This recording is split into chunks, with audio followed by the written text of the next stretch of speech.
I'm the LPL market manager here at the League of Legends Futures Bank. There's obviously no point investing right now in the LCK market. It's very oversaturated. You won't get a good price. Obviously, GenG is just pretty much a shoe-in to win all the tournaments, people feel. But you know what? I want you to know that there is massive growth potential in the LPL sector. You know, we've been following it very, very closely. And since there's no point investing in the LCK, we're really the only game in town, aren't we? Now, unfortunately, I have been away for the first couple of days of this international tournament. You know, what really happens in the first couple of days, though. I've been a little bit busy and preoccupied, unfortunately, helping over on the ERL desk for the EMEA region, where some sort of overhyped team has already bankrupted all their investors. People thought there was all future. They were going to get a league spot. They did a little combat. It only lasted a week, and it's gone. It's gone already. To shreds. To shreds, some would say. But it's okay. We're here now. And so, you know, first couple of days, what could really happen? So let me just kind of like present the portfolio. Let me tell you what we've got to offer here, because even though in that ERL, some people have already lost their crown. Sorry, heads. Don't worry, we've got a couple of really robust teams coming from the LPL this time. Like, we've got BLG, a world-class roster with really strong team fighting, some of the best solo laners the game have to offer. Look, if you're in the market for a team with a chance to beat GenG, this is the one for you. I mean, it really shouldn't be a problem for them at all, unless they get caught up in one of those tricky late games. Oh, what's that? Oh, that was already happened? And they almost lost. Oh, sorry, that's gone already. But it's okay. It's okay. We can move on. There's more team. We're not just sending one team. It's okay. You know what? As long as I tell you what, actually, there's still a bit of copium. As long as they can overall, though, just convincingly handle Fear X, who isn't as good as GenG, then you can still just figure when they get to the fight, they go, oh, that was hard too, as well. Oh, right. Well, you know what? Forget about that. Out with the bad, in with the good. Let's focus on JDG. You know what? JDG, they've got Honkyu, young prodigy in the mid lane. He was very impressive in the playoffs of the LPL. You know what? He's got that confidence that only a young man can have. Foolhardy, some would say. But you need to be able to go at the king if you want to beat him. You know what? He's the kind of person who could probably even solo kill Chovy in a game. And I'll tell you what, if you can solo kill Chovy in a game, you could probably beat them. No? He did, but it didn't even matter. Well, fuck. You know what? It's not just about him. It's a team game. The thing about League of Legends is the way the team performs in the game. So the good news is this team matched up with everyone in the LPL. No one's just clapping this team. This is the squad where if you want a real competitive game, not like those TS versus T1 matchups, then this is the squad that can guarantee that. Why didn't you tell me all this before? Apparently that's gone too. Okay, it's gone. You know what? Oh, how awful. To shreds. To shreds, you say. Oh, did they at least make it competitive, though? 77-minute new record.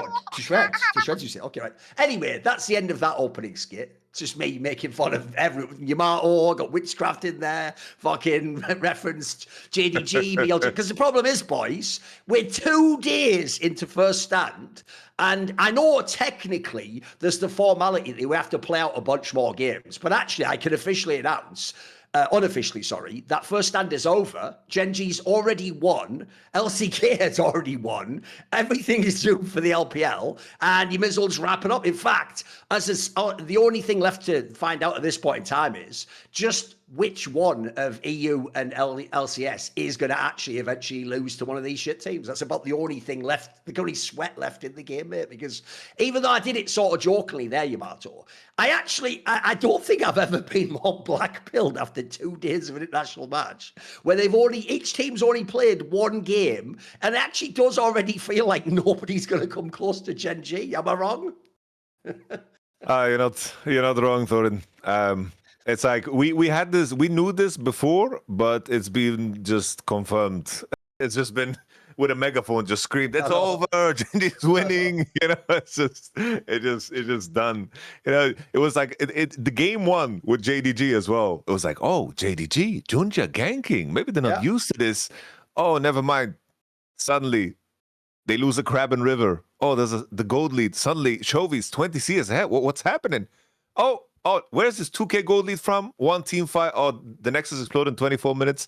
Oh, enjoy your 3-0 start. It doesn't matter. It doesn't matter at all. GenG is just vicious. Yeah, it's going to be a fast week, I feel like. Obviously, we'll go through it all. Let's just start with the GenG angle, though. I made the joke there in this skit.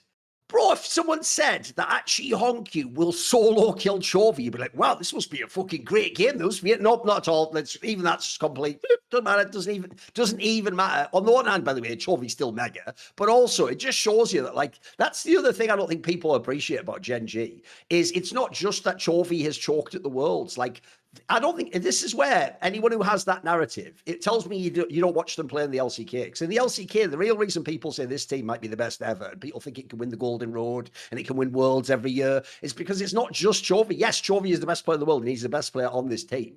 But it's just how stacked this team is. Like, the joke is you don't even need Chovy always to be the best to win. But if he's also really good and the rest of the team turn up, this is why they have this feeling that beyond the external, like, extra pressure of Worlds, that's the only thing that seems to beat this team, mate. When they actually can play their game, they also look, by the way, like really hard team to coach, to shot call against. Like, the worst thing I've always thought is this, Yamato. When you play against T1, yeah, at Worlds, you're always wondering, like, when they're going to do the big play, when's the big clutch? When you play against GenG, you just feel suffocated, man. Like, you can never get in the game. You can never, like, in your mind, you know, when you do the win condition, you can never have a win condition in your mind. Like, you can't figure out how you're going to get into this match.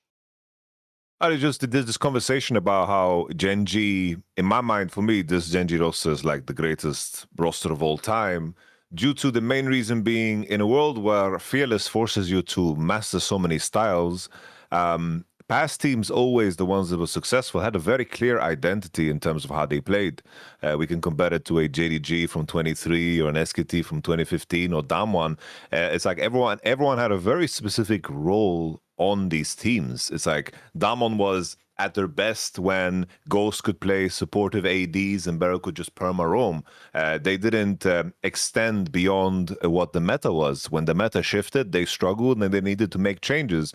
But in World of Fearless, GenG, it's very difficult to pinpoint what the draft they're going to be weak in. There's nothing they don't play, and this can be said about every single damn player on this team. Like, they come into a game, every draft they play, whether it's keen on Ambessa or Gwen, or if it's Galio mid or a carry mid, or if it's going to be tank top, keen Sante, or the same thing can just be applied for all the other players, where Ruler can be the meanest Jhin and then he can just slam a Jinx in the next game and carry better than anybody else.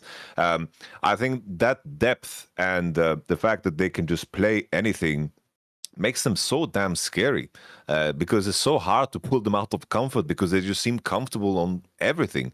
And we've never had a team like that. Even when T1 won the World Championship, it was always a very, very clear style that they leaned heavy into.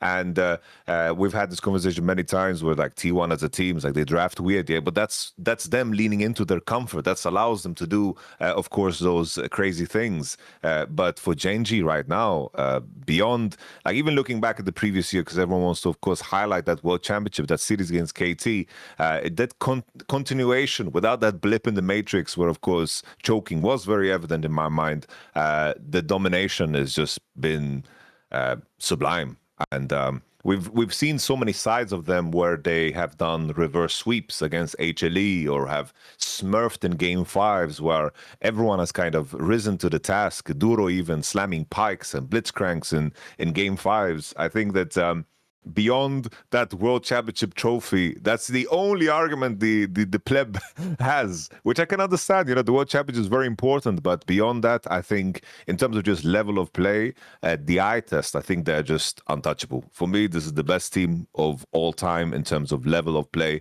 and I don't see like the right prediction for every tournament until this team disbands or like moves on. I am fairly certain that the right prediction will be to predict them as the winner. I just don't see how that will change in the near future. Right. In the Counter-Strike world, I often tell people that one of the concepts that I took from other sports and tried to apply to Counter-Strike, it actually became like a colloquial term, is the idea of having your era. And it means like the most dominant teams ever. We're not just talking about the ones that won a lot, but the ones that win in a condensed period, where for that period, you're just the #1 team. I actually took the idea, if people don't know, from StarCraft. In Korean StarCraft, they had a term called bonjwa, which meant similar thing. It meant like the player that's above all the others, but it's like for a specific period of time. And the idea is you can still lose in this time period, but even if you lose, this is an angle I added because I observed who people considered the bon joueurs, who had the eras and who didn't. And I've always thought the extra addition isn't just that you're dominant, it's that even if you lose, you're still the defining narrative of the story. So as you just said there, Yamato, if you think of this GenG roster, and even the last couple, the actual defining narrative because of how dominant they are in the LCK and then at MSI, then going to Worlds, isn't that like T1 won Worlds. It's actually that GenG didn't win Worlds. Then it's that T1 won Worlds instead, and then all this. That unfortunately is it. Hence why the narrative for Chovy isn't like he's almost as good as, it's like he just has to win Worlds. That's why everyone puts that angle. So one part I would throw out, because I agree with you, is this. Right now, this is why, unfortunately, analysts and experts get so mad with fans that think that what we should do is watch the whole year's play and then just go, well, I'll just delete all that from my brain. Fuck it. It's Worlds. Anything can happen. I guess maybe T1 will win. You can say that as like a narrative to like seed for like, let's watch out. What I would say is this instead. Every Worlds, as long as they got this core for T1, what you should probably do is just this. Going in, no matter what their level of form is, you should just maybe take 10, 20% and go, there's a chance we know that that team can elevate though. And so, but I agree with you. If you watch the way the world works and you watch how GenG plays outside of Worlds, even if they still never do it, you still have to go in predicting that they are just the favourite. And in fact, at the moment, they're not even like a favourite. They are the favourite. Like there's a reason why at all the sites, they will have the craziest odds and they will have everything going their way. So along those lines, I was thinking actually of this match when you were talking there about all the different like aspects about them that makes them so good. Bro, you can see it even in just this 3-game win, because think of some of these factors, right? So first things first, in a world that's fearless, right? You would think that should be what catches them out, because in theory, almost no team really is comfortable all the time in fearless. Mate, this team is about as close as we've ever gotten. Not only were they mega in all the game 5s they seemingly ever play, but look in this series here, because bro, 2 of these drafts are fucking bonkers in this sense, right? Look at the game 1 and game 3 drafts if you are GenG. So game 1 draft, right? Listen to this composition. They have Rumble top, Pantheon jungle, Twisted Fate mid, ADC Caitlyn, and then Bard as the support, right? Bro, I'm even just sitting thinking when I looked at that, how many teams could even pick that comp and pilot it? There's about like 3 champions there that normally for each of those roles you go, does he even play that? Like, think about how many top laners. Mate, my boy Bin, he has his problems if he plays a Rumble. Pantheon, that's usually a bit of a specialist jungler. TF's a bit tricky because you have to be able to go on the map. Caitlyn, some ADCs just flat out don't play it. And then Bard, a lot of people have lost their ass trying to play Bard.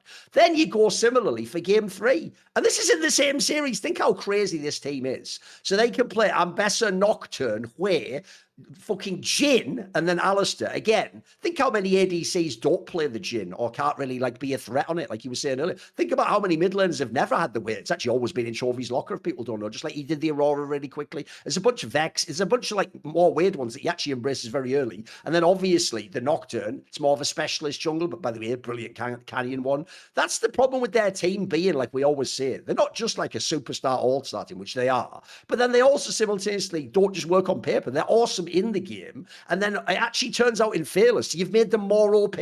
You could actually argue, if we're in the standard mirror, it would give the other teams a better chance. You might, at least we'd be playing the same champions in game 3 and game 4, whereas it actually feels for real. Like, I don't know how you beat this team beyond just like send them to Worlds and hope they choke again. That's about the only counter anyone's found, because they have to sort of come down from Olympus and then you have to meet them halfway, it feels like.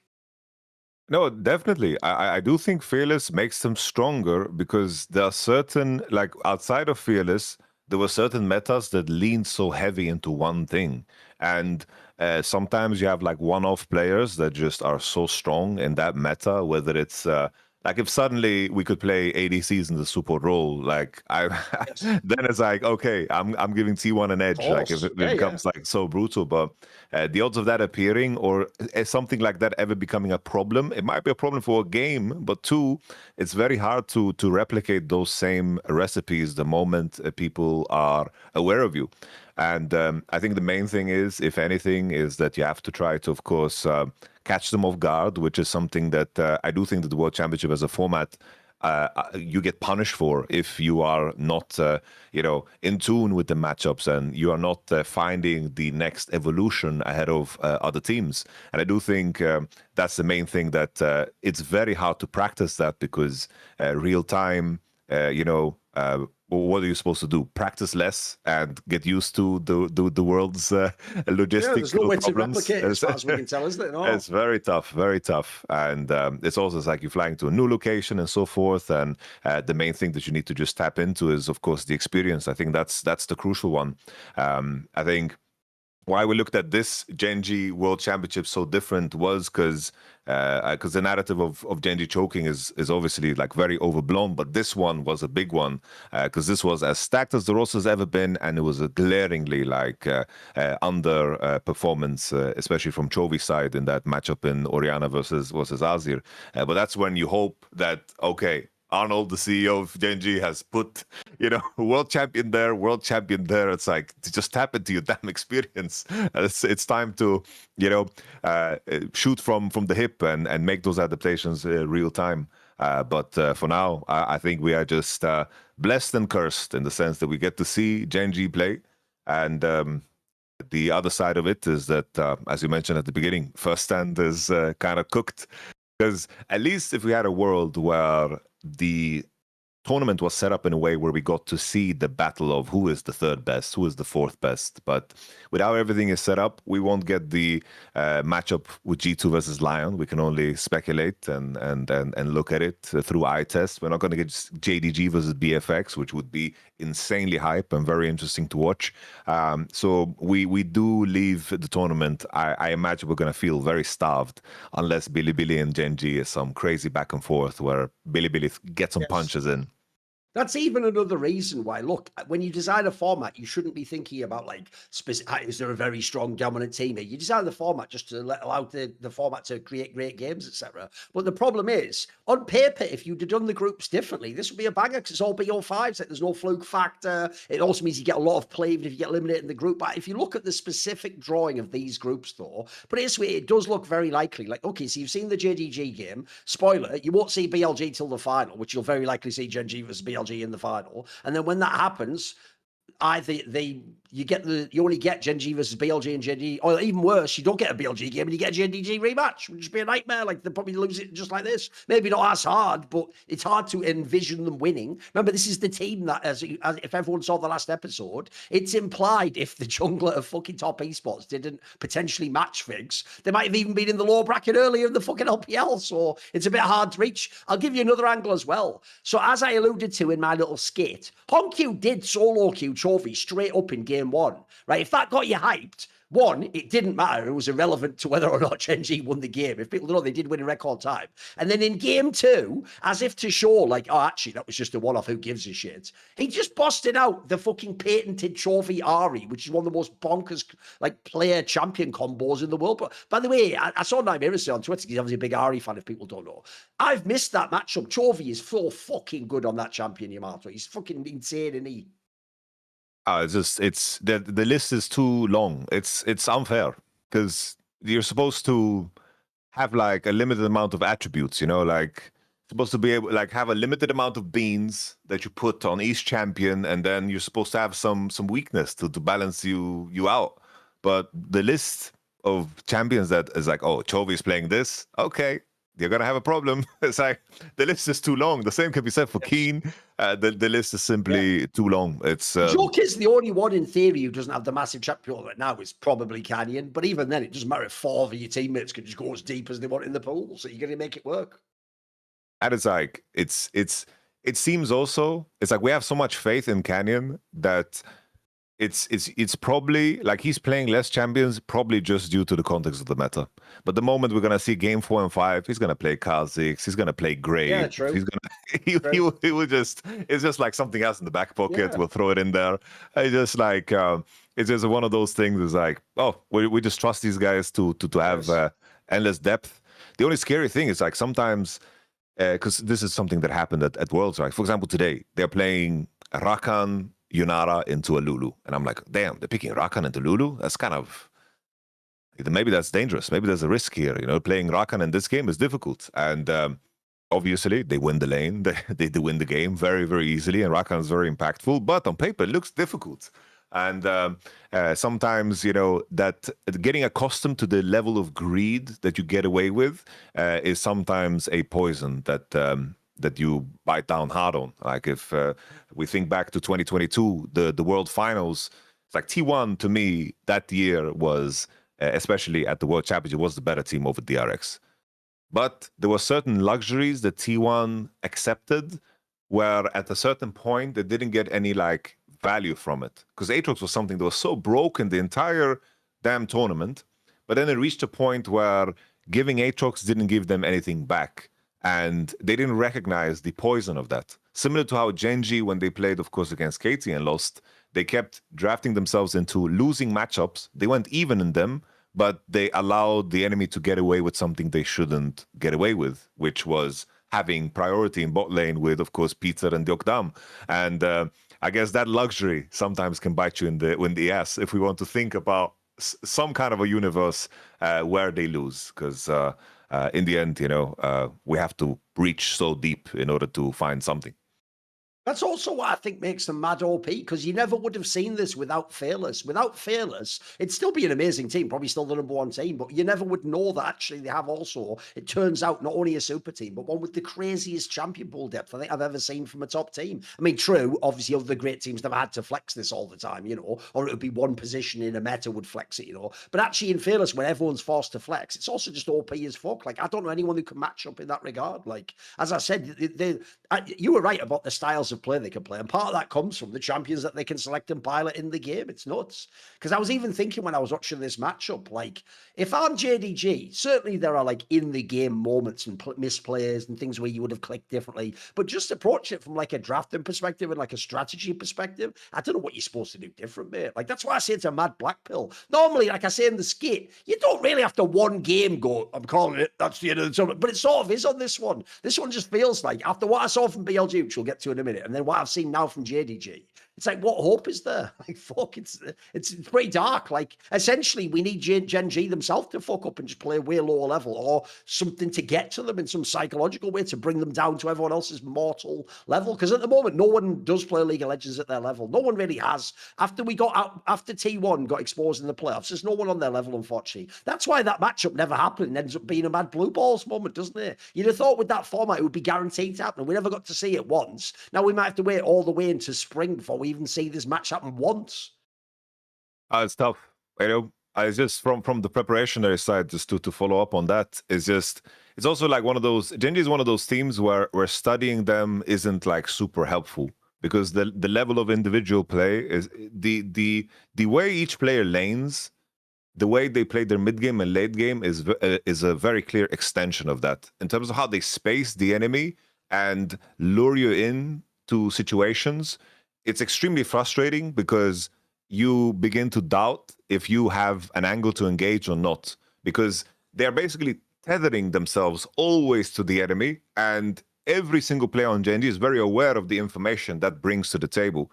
Just that second Drake fight that we saw in game 1 is the perfect example of that, where JDG, a team that is very sharp in terms of their engage angles and how they find angles to go, GenG is moving back and forth like a symphony in terms of how they push and pull you into situations. And so many fights, GenG just walk away with 10% HP on this guy, 5% HP on this guy, just because they're applying that conceptually real time all the time. And the level they're doing that at is just ridiculous, because they pressure with information because this is not something that you can shot call. It's very difficult to shot call this. Like, everyone in the team needs to be painfully aware of this for this to work.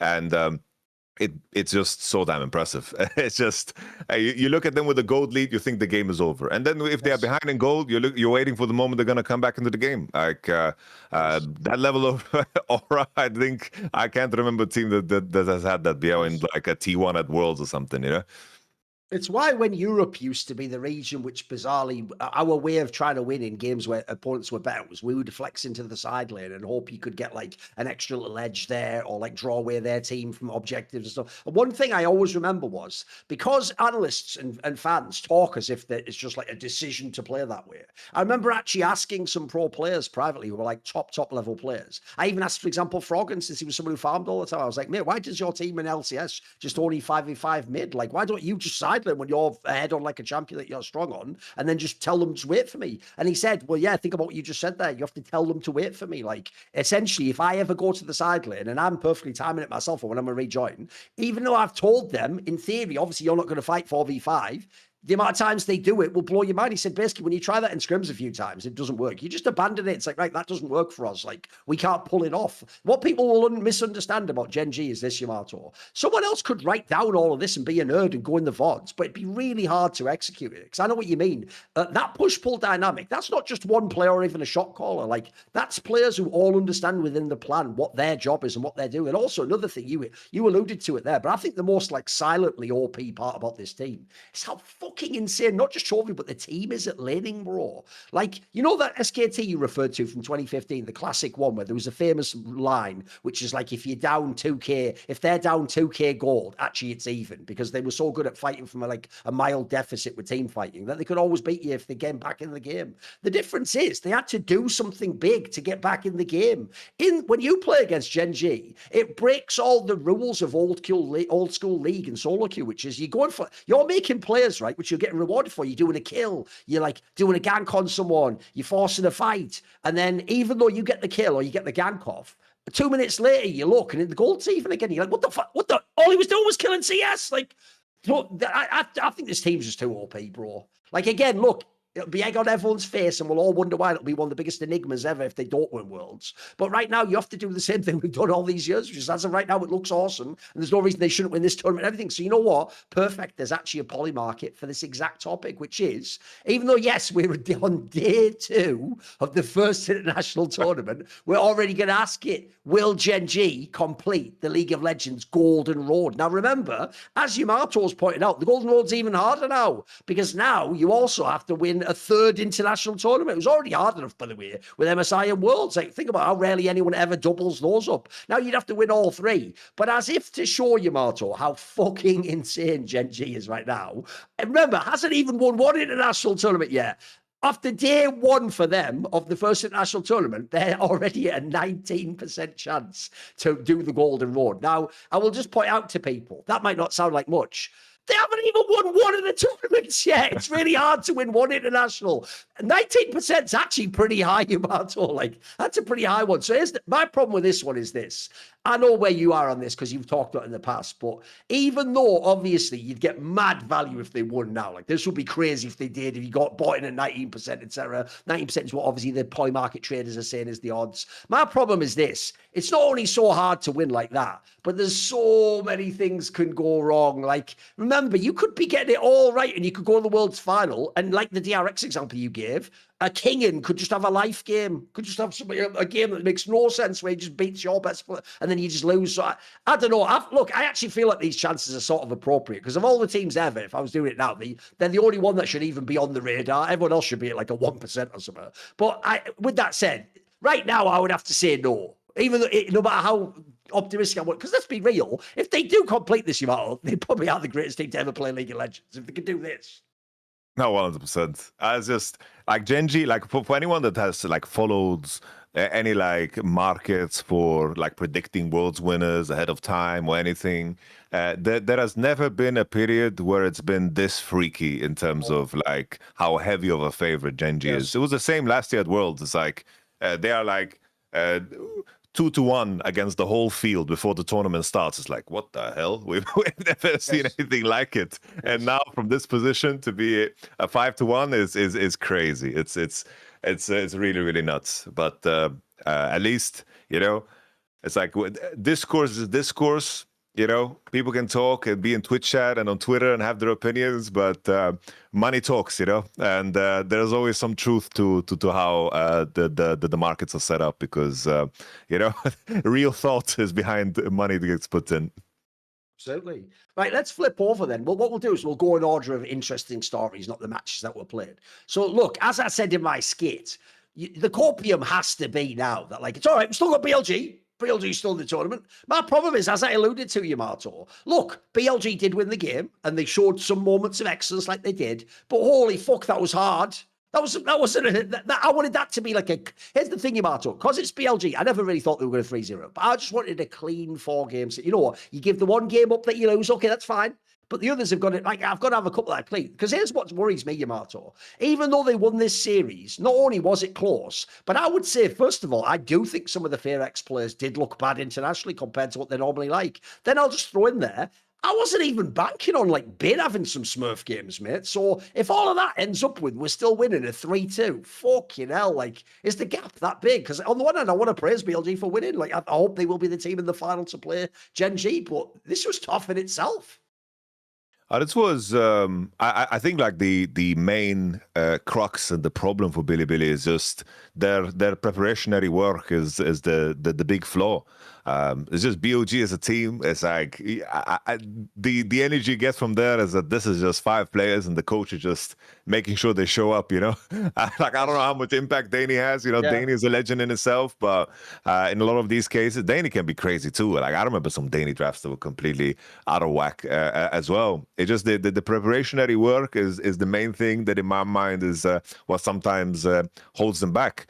Here, BFX definitely in game 4 and 5, they ran out of steam too, and that's a challenge of Fearless. But I think back to Bilibili when they also played against JDG, that one draft where they played like Alistar into Kog'Maw Lulu, into the 4-5. I do think that's where you can find some poison against BOG, because the structure of how they draft and what comes next is quite predictable. But if they are playing matchups that are good for them, Jesus, they are damn good. The moment is like in that opening game when I see Rise into Talia and I see Jax into Ambessa. I'm in Champion Select and I'm like, yo, you have to ban Renekton. And then see the bot ban instead of the Renekton. I'm like, Renekton Jax has to be out here. You're inviting Bin Jax. What are you doing? And sure, it's like Bin hasn't played a lot of Jax this year, but that's something that he has. Like he can play this matchup in his sleep. And obviously, he dominated the game. Same with Knight, just killed Vikla instantly. I do think the circumstance of the LCK definitely, where the meta is, put a bigger highlight on jungle and bot lane, and I think that's where BFX was strong. But I think at the same time, it did hide the weakness of the solo lanes in the context of competing at an international event. And I do think that's where you saw the biggest flaw come through. I did think BFX had a good game with the Mel. Mel got a big buff on 2605. That's a champion that is used as an answer into the Ari or the Twisted Fate. And I do think this champion is goddamn powerful. And I do think, like, in terms of what was so strange to me, what stood out about this series more than anything was Viper kind of looked bad. This was one of the worst series. When I think of best of 5. Sure, he's had some regular split games that didn't matter too much that might have been worse, but in a BO5 there was a lot of sloppiness from Viper here, and he is in a very luxurious position that Shun and On played as good as they did, but Viper was at times like Diablo was clearly the better ADC in this series. And sure, he had some easy Caitlyn games and Sivir games to play, but I wasn't too impressed by that because that Zeri game was a good game that he had to carry. He had 4 items, was super strong in the game, but just couldn't find the pockets to operate under. He was just getting hit by everything.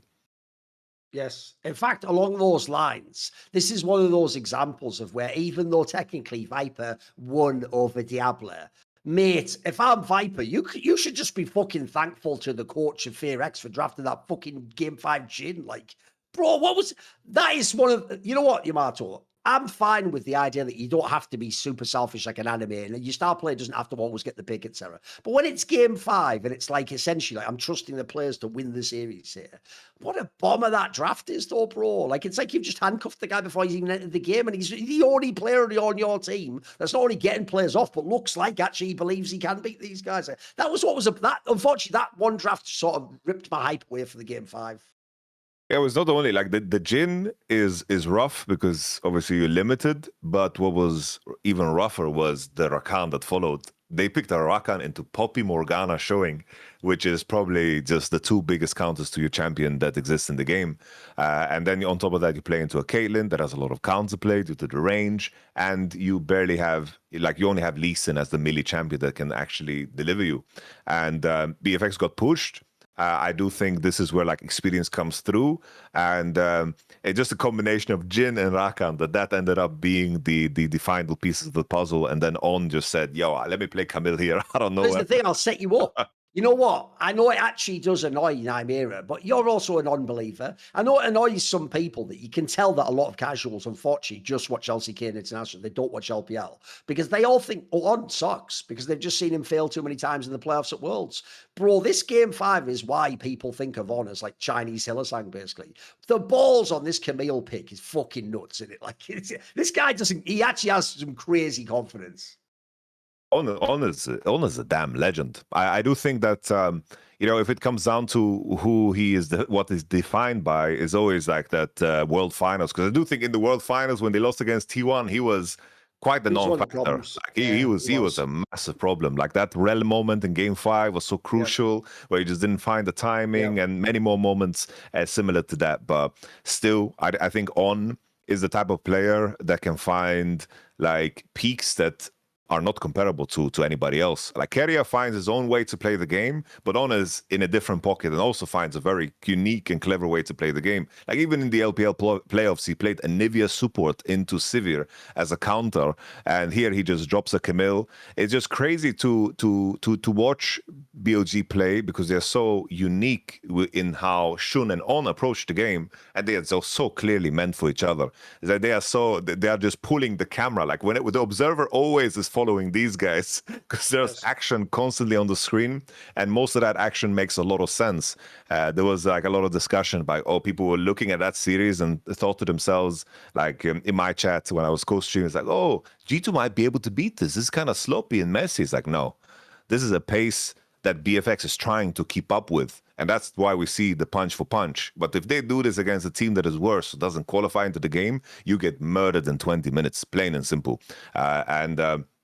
I love that quality. I think On as a player, it's like On is one of those players where the conditions of the game will definitely tell you what he does. And I think for a lot of supports, they get judged for the actions they take when their team is in a losing position. Because he just doesn't want to lose quietly. He doesn't believe in that. Neither does Mickey, neither did Hilly. And I do feel like for a lot of people in the community, those mistakes when they die and have a bad KDA, that's like the most relatable thing. But the overarching idea of understanding that you're in a weak position and you have to find the angle before the flash comes up, and this is the best moment you have to actually win a losing game, this is what a player like On is very sharp on. And currently he's in a fantastic form, like insane form. For me, like all things considered, looking at the fact that they have Knight, Viper, and Bin, for me, Shun and On were by far the best performers in the series against BFX, by far. The difference is, though, you can obviously rely on Knight to carry most of the time and to be the best player. Bin's usually not actually that relevant recently. He was, like I say, a couple of these games were a surprise. Shun showed up pretty good. But I would say On is probably the X factor in that regard. And also, speaking of today's games, you think about that series, it only took GenG 77 minutes to cook the entire tournament, looks like. But you know what? Speaking of factors that only take a few minutes to cook, what do you have to tell me about? There you go. That's some sport work for you. Wonderful. I can tell you about these meals that I have in my fridge that I just plop in mid-series, and they're called factor meals. The beauty of factor meals is the fact that they come in a box that is just cooled. A bunch of these ice pouches in there, and it just seems like futuristic science. And you think to yourself, do I need to freeze these meals? No, you don't.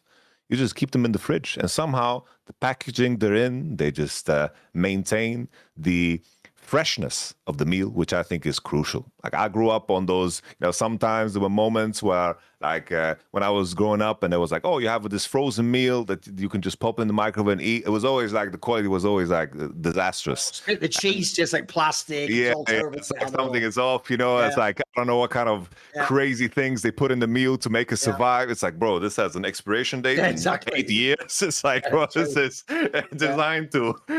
So just... the more alarming thing, bro, is like, it's true. You pull one out of the bottom of like a freezer from like 5 years ago. You cook it and you're not only thinking like, I hope it's good. You taste it, you go, it tastes the same as it would have after a week. Like, wait a minute. It's like, that alone's kind of weird. I know what you mean. It's a bit off-putting, isn't it? Oh, it's damn strange, which is what makes Factor so perfect. You can keep them in the fridge. They just deliver them to your house, and you can pick any damn meal that you want. I like, I've had Indian meals. I take the simple like broccoli with rice spiced meals. I like to add a little bit of spice. There's like jalapenos. You can mix and match, and you can, depending on your mood, you can just switch it up, which is, it's very easy to get bored of the meals that you have, and it's kind of like a luxury, I've tried to do the whole prep thing at times, and then it's like, oh, I'm just eating rice, broccoli, and chicken, flavorless, and I just like eat the same thing for like 2 weeks, and it just doesn't feel as fulfilling, because obviously dieting and in terms of nutrition is a very, very big deal for everybody, because everyone's health conscious, and that's a great thing.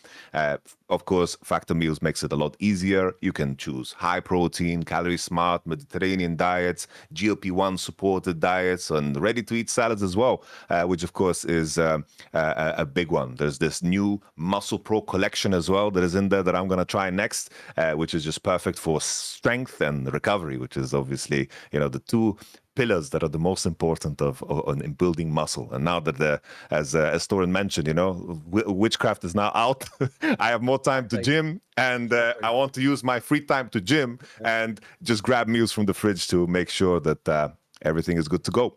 Ready in 2 minutes. We already mentioned that. No stress at all. You can stick to your goals. No prep. Easy peasy. So what are you waiting for? Of course, head to factormeals.com/LFN50off and use code LFN50off to get 50% off and free breakfast for your year. This, of course, offer is only valid for new Factor customers with code and qualifying auto-renewing subscription purchase. Make healthier eating easy with Factor Meals. Thank you, Factor Meals. Yeah. You have to understand, guys, if you see a load of red light coming out of Yamato's room, that's just him getting his therapy in to recover after the gym. It's not that the fire engine just arrived to put out the dumpster fire that was Witchcraft and its mod review sessions. We won't do it again, don't worry. Luckily, we already preempted that last episode. Yamato actually, did a really good sort of like 10-minute soliloquy where he just went in depth on all his thoughts on like how people relate to each other in VOD review. Perfect timing, because it actually was even worse this week, but maybe we'll get to some of that later if we address like the conclusion of the project, maybe. Right, back into this series though, there's a bunch more angles here I want to talk about. You said something earlier that I think is really apt, right? I'll give you another Counter-Strike analogy, right? In Counter-Strike, one of the most popular teams ever, especially in latter day CS, is the team FaZe Clan, obviously, because if people don't know, FaZe Clan is really legendary for basically being like Counter-Strike's T1. Like, it doesn't matter what level they're at in the normal season. If you get them to the major, the equivalent of the World Championship in Counter-Strike, they just suddenly perform on stage and do all the big clutch and ballsy plays. And it's not even that they always win. It's just that you can pretty much always bank on it. Like, the other team's going to have a legendary game to beat them. And it's actually why, if people don't know, in Counter-Strike right now, one of the reasons why FaZe Clan sort of sucks is because, unfortunately, one of the recruitments they made wasn't really in keeping with that tradition of FaZe Clan. They actually recruited an up-and-coming, but not even like big prospect, young Polish player called Jakob. And his problem is he's not really the finished product. Well, here's the point I'm going to make. If people know why FaZe was able to do that unique style where they would just come alive in these big matches, it's because the way FaZe used to recruit their players was they would always recruit people who were already veteran players, basically, and are already top players. I always would say that they're almost like the finishing school, because everyone's like almost the finished product of people who just go and want to win championships. That's what you used to join FaZe Clan for. So the point I want to make here is that is what BLG clearly is. Like, every single player in this BLG roster now has won championships, been in deep international runs, etc. They're all top players, each within their own right. And what I love is what you said earlier, which is, as much as it's a flaw, you can see it's also low-key sort of the like ethos of this team, that they're not a heavily coached team with a whole bunch of set players, Yamato. Like, if you even think, I'll give someone an example from even like 2 years ago. Remember when G2 was winning easily and famously Fnatic and BDS used to always lose to them? BDS, even so though, had that like really interesting style where the reason I used to always praise Striker, I was like, bro, you don't just trip over and have objective setups this good constantly where people sort of know when to fight and when not to.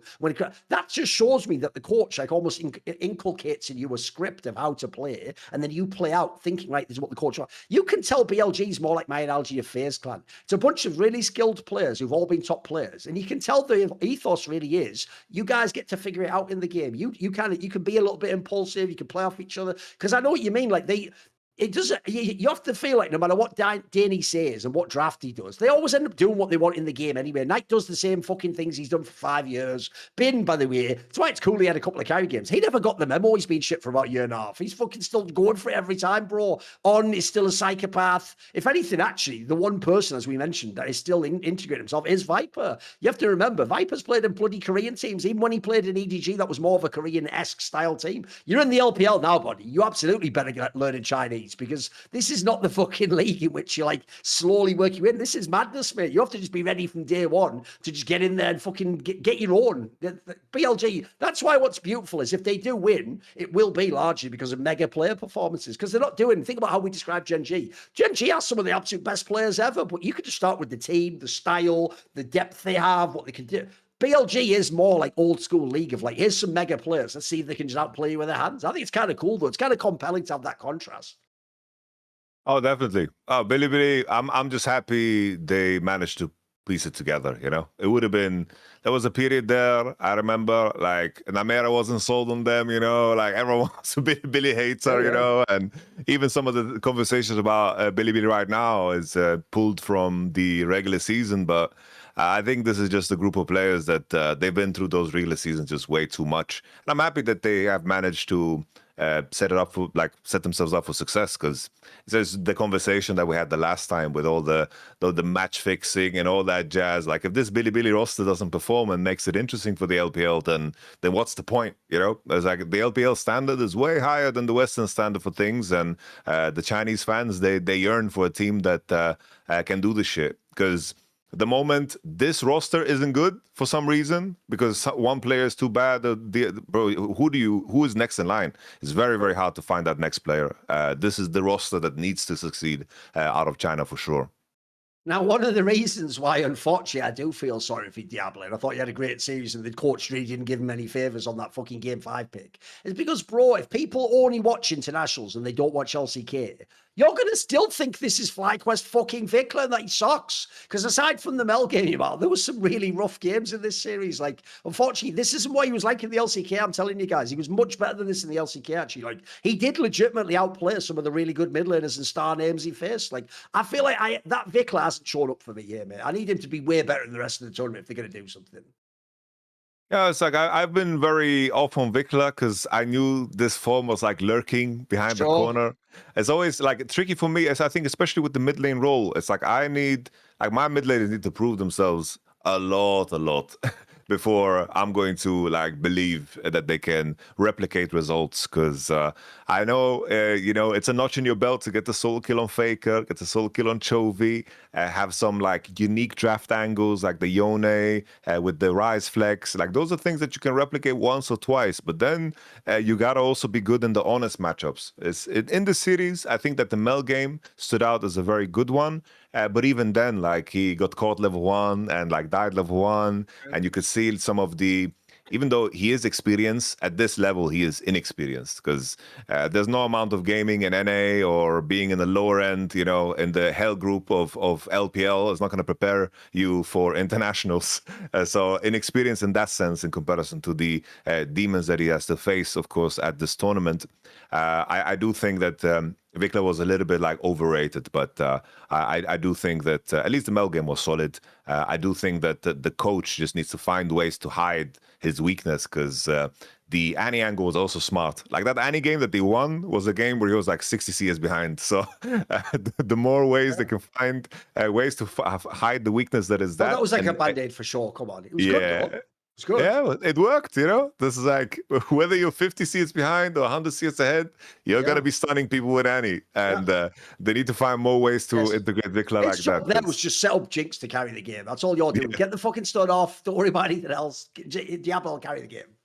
Yep. And that's it. Honestly, if BFX, maybe in a world where it wasn't fearless, this is the type of team that could play a very recipe-based game. But the moment they get challenged on the support picks and they had to pick Renata and that, of course, game 4, or they landed on Jin and Rakan. Like this is the type of drafts that never happen outside of Fearless. Yes. And if they could just play a carry bot lane in a range support matchup every damn game, play a supportive mid laner and a tank in the top lane, this team might just be like, they are good now, they're decent, like very impressive, but they might be just on a whole nother level if they could follow such a recipe. Yes.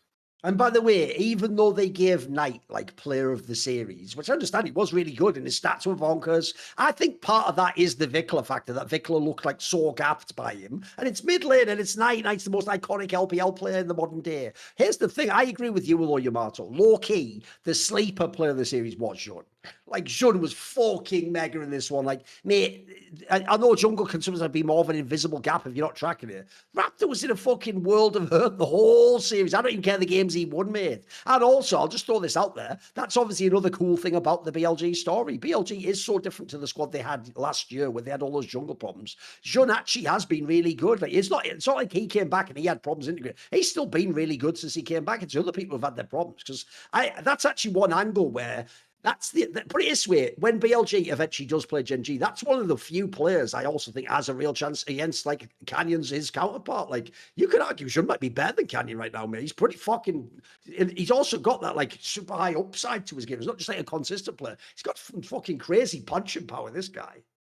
I think what's so unique about Shun is that he doesn't jungle like any other jungler. The meta for jungling right now is all about hitting your beats, making sure that, because it's very punishing if you try to look for a gank and then you lose your raptors and then suddenly you don't have upgraded smite for crab and then the enemy takes crab and they have 6 advantage, evades your second buff spawn and then you lose the game.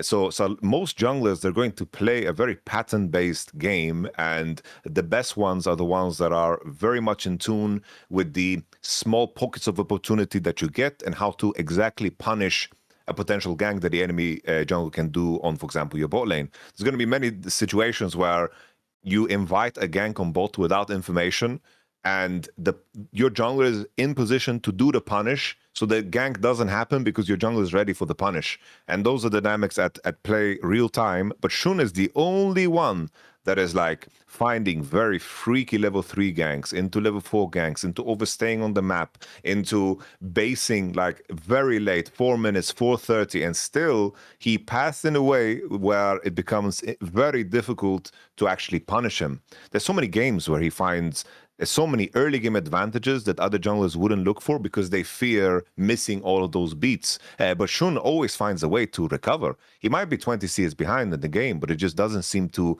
matter because of the value that he gains. Like in all of these matches against BFX, I think in terms of the first bloods that he generated outside of the one time that, of course, Vikla just got solo killed level 2.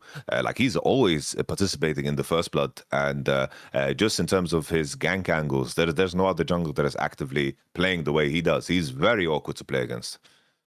Right, being as, unfortunately, as we alluded to, the format means it seems quite likely that essentially FearX will just play GenG in the semis, which will be a rematch of a game we've seen twice already in the LCK, and I expect GenG to win that match, right? I've got a question for you, and I'm not doing this to be a hater, because look, I understand if you look at the way that rosters work and contracts work, it's not, the LCK is not the LPL, guys. You don't get these crazy like mid-season moves that you do in the LPL, right? Realistically, FearX is going to play out the entire year with this roster, and they're going to see how it goes. But I've got to say, even though it's early days, like maybe some of these other players, like maybe the top player can get his shit together in due time, we'll see. The problem I have with their squad is this, Yamato. You can look at their team and try in theory craft, how can they get better and where can they improve? But I have 2 things that worry me. One is if T1 and or Hanwha Life or D+, if anyone else just gets better in Korea, they just won't be a team that's contending for the title in that sense. And then secondly, if I just was cynical and tomorrow I take Diable off this team and put him on another team, we're not even talking about BFX. They're back to just being like a mid-table team with upset potential, you know. So am I being too much of a hater? Do you think there is actually, like, for this core,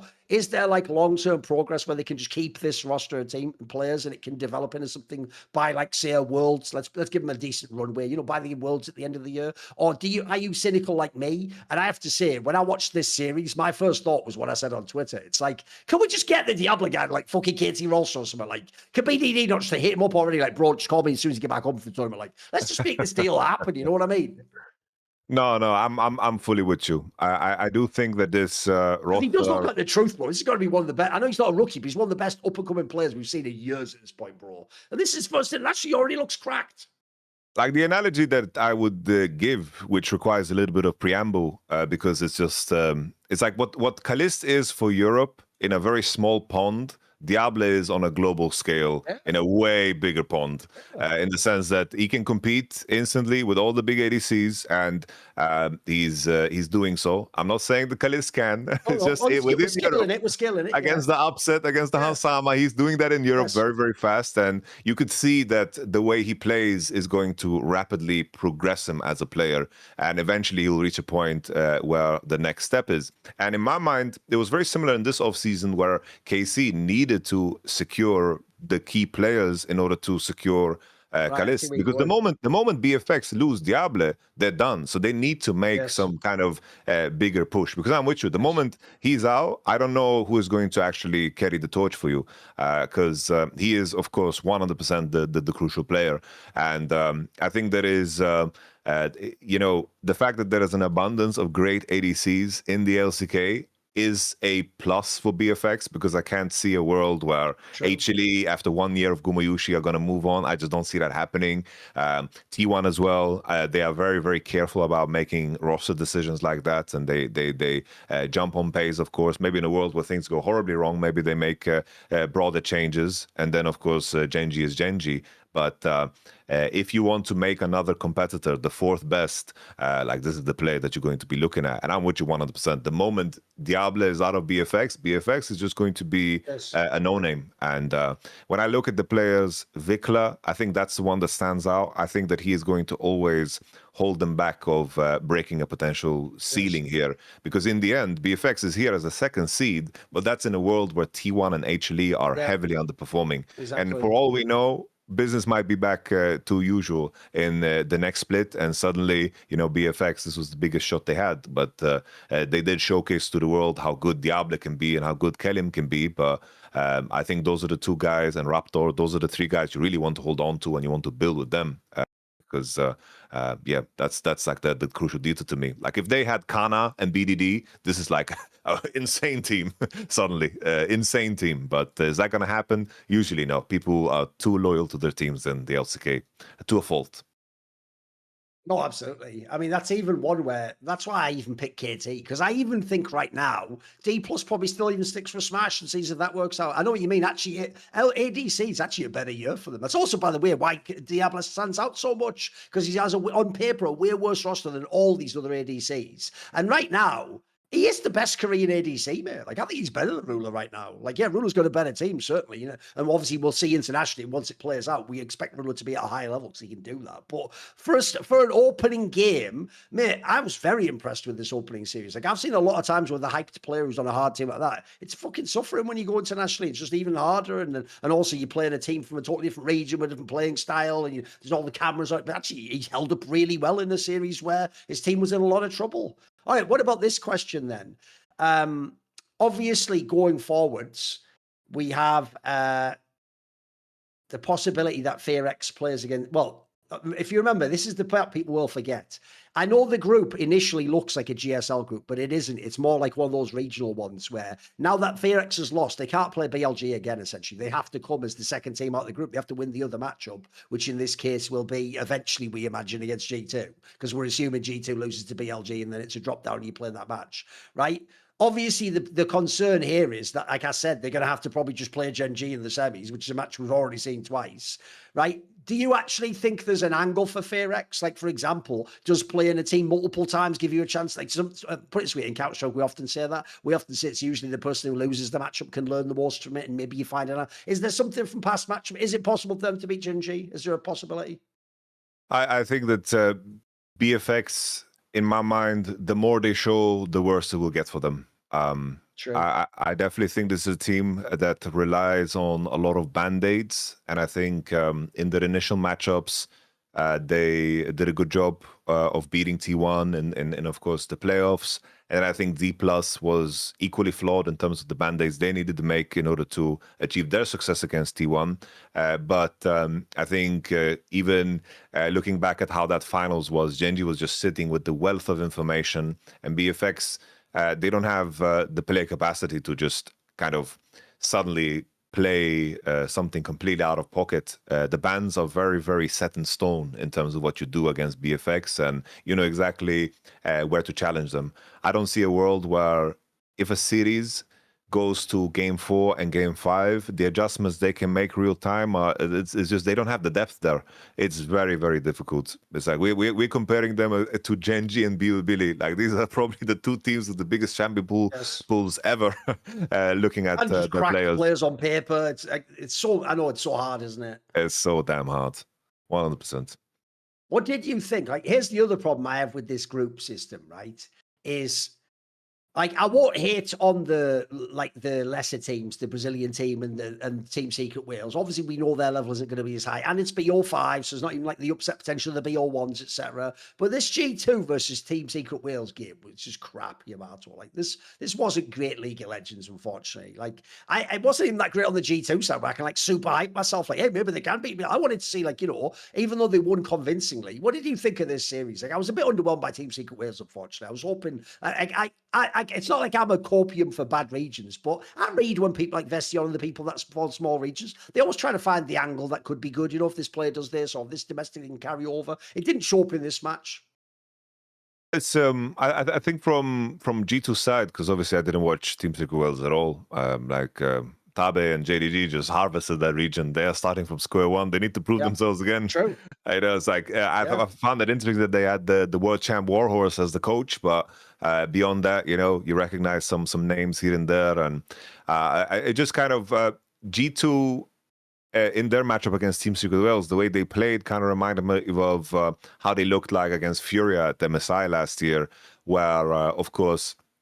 It was the main difference is just Skymond and Caps are in fantastic form, so they can just win games by just their sheer force of skill, as we saw, whether it was Azir or Diari or Skymond on the Aatrox and so forth. Like they were just going to win those games regardless. But then I look at the other players. Like there's some moments where I'm so skeptical about how Broken Blade plays. Like if he's getting solo killed in the matchup, like we saw this exactly the same against Furia. It's like, oh, we don't want to see this at all. Because when the context is always like, what can G2 show us that gives us some kind of moniker of hope here coming into the Bilibili matchup? And I just can't see a world where G2 would even take a game off of them. Like for me, this is a very easy 3-0 prediction for Bilibili in their current form. I think that in terms of laning, in terms of depth, and in terms of just team fight play, there's too many mistakes that G2 makes, even against Team Secret Wales, that you're just not going to be allowed to get away with. And sure, you can say, oh, it's just a warm-up series, you know, they're adjusting to things. Everyone's adjusting to the same bullshit, so you can't pull that card. You're not allowed to pull that card at all. So in my mind, I do think it was underwhelming, but at least it was way better than what Lyon showed. But more on that when you feel like bringing that up, man. No, we'll get to that, don't worry. Like, the problem is, if you're Team Secret Wales, you did what you could. You just tried your hardest, and obviously you went for it. Like, fair play, you pulled the trigger a bunch, and you were in. Here's the thing, even though it was 3-0, they were in these games. But the problem is, though, Yamato, that's not because they went up to G2's level and, like, pushed them up.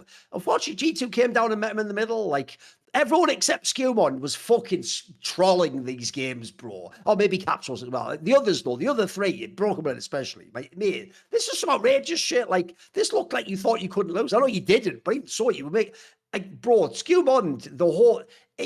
I think he's just the best European player right now, mate. He's looked mega in the LEC, gapped everyone he played at jungle. He looked fucking great in this series. He's the only one who looked like he took it seriously the whole way through. Also, what I love as well, I always compare him to Inspired.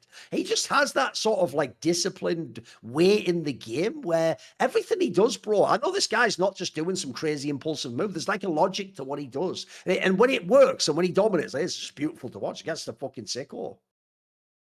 No, 100%. I think it's like I've made this comment many times, and I'm sticking to it. I do think in terms of just pure jungling, I think Skewmond is better than Inspire right now, just pure jungling. But in terms of course, value that Inspire brings is immeasurable, because I imagine that the games that Skymon has to play with the team as it is are just a lot easier, obviously.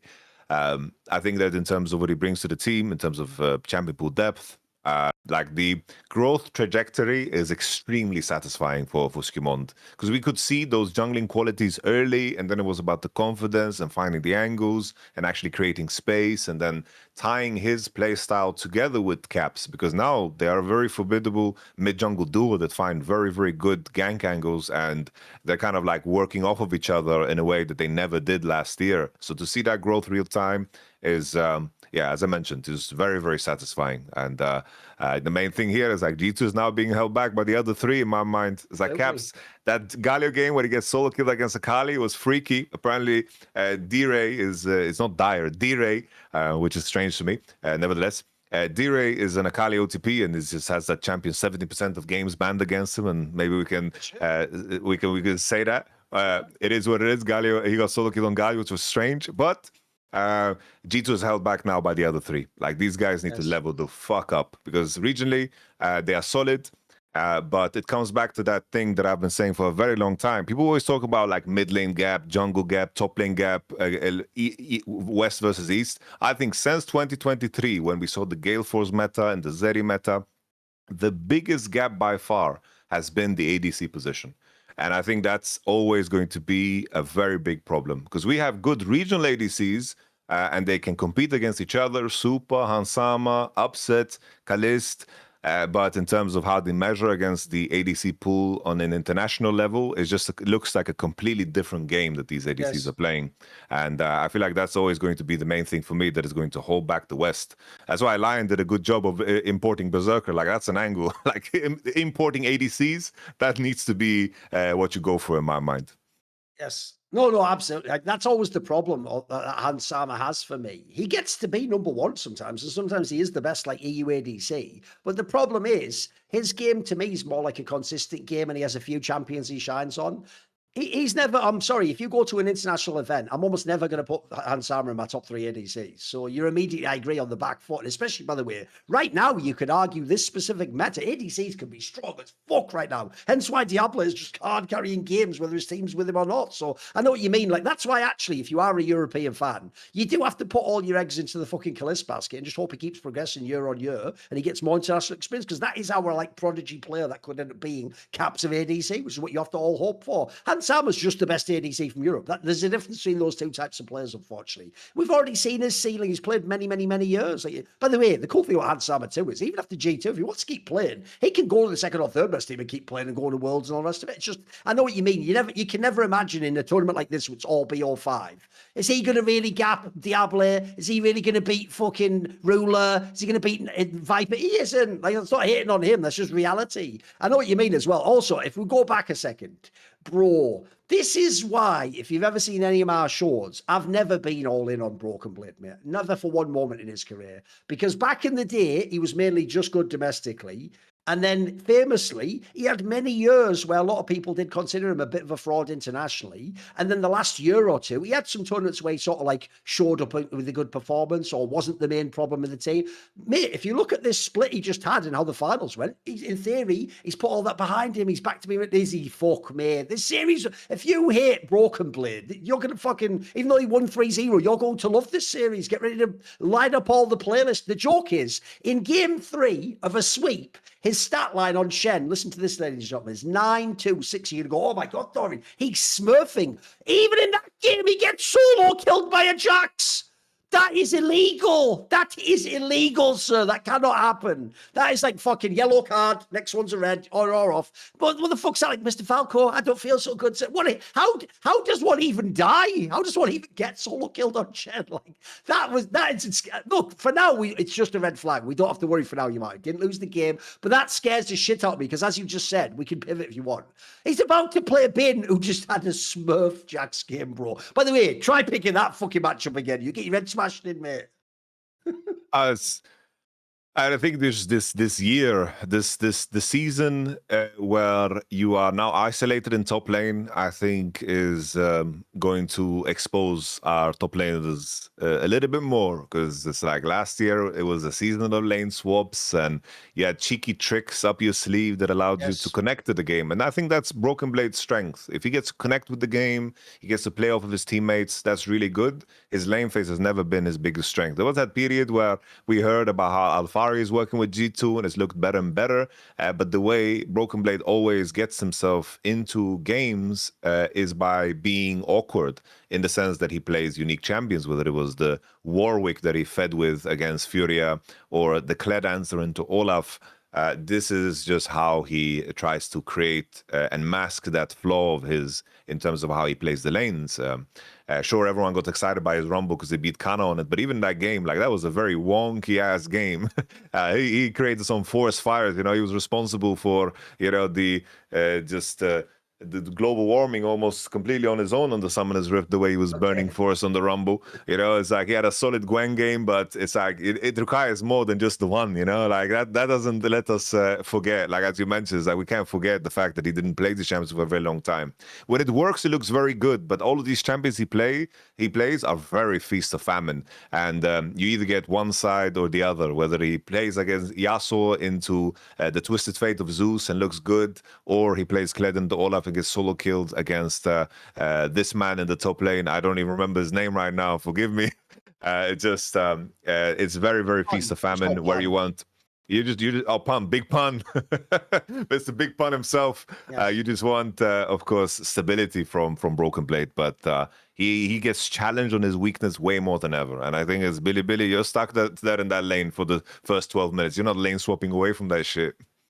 I'm so scared about this upper bracket matchup because, one, I'll just remind people, at last year's MSI, the bad BLG 3-0'd this G2 squad. Then add in, mate, this is also a problem, right? There's the classic saying in combat sports that you will know that styles make fights. You want people who have contrasting styles. And in fact, in League, I would always say the classic thing you want in League is you want mismatches, but like on the opposite sides of the map. So, like, I'll give you an example. Remember last year, if you were around winter and spring, the cool matchup, if you had Fnatic play KC's, why they had a lot of epic games, was Fnatic had the bot lane was cracked, but then KC had the top side was better. So you had like, ooh, which side will win out? If you just go player for player, BLG versus G2, bro, they just get cleared in every position. Literally every single position clears. Even, I just said, Skumon's really good.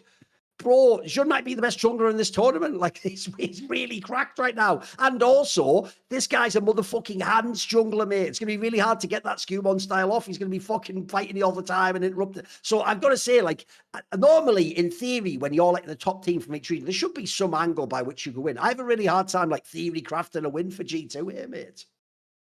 Oh, I don't see it. Like, usually you're not super, I'm not super confident like 3-0s, but this should be a 3-0.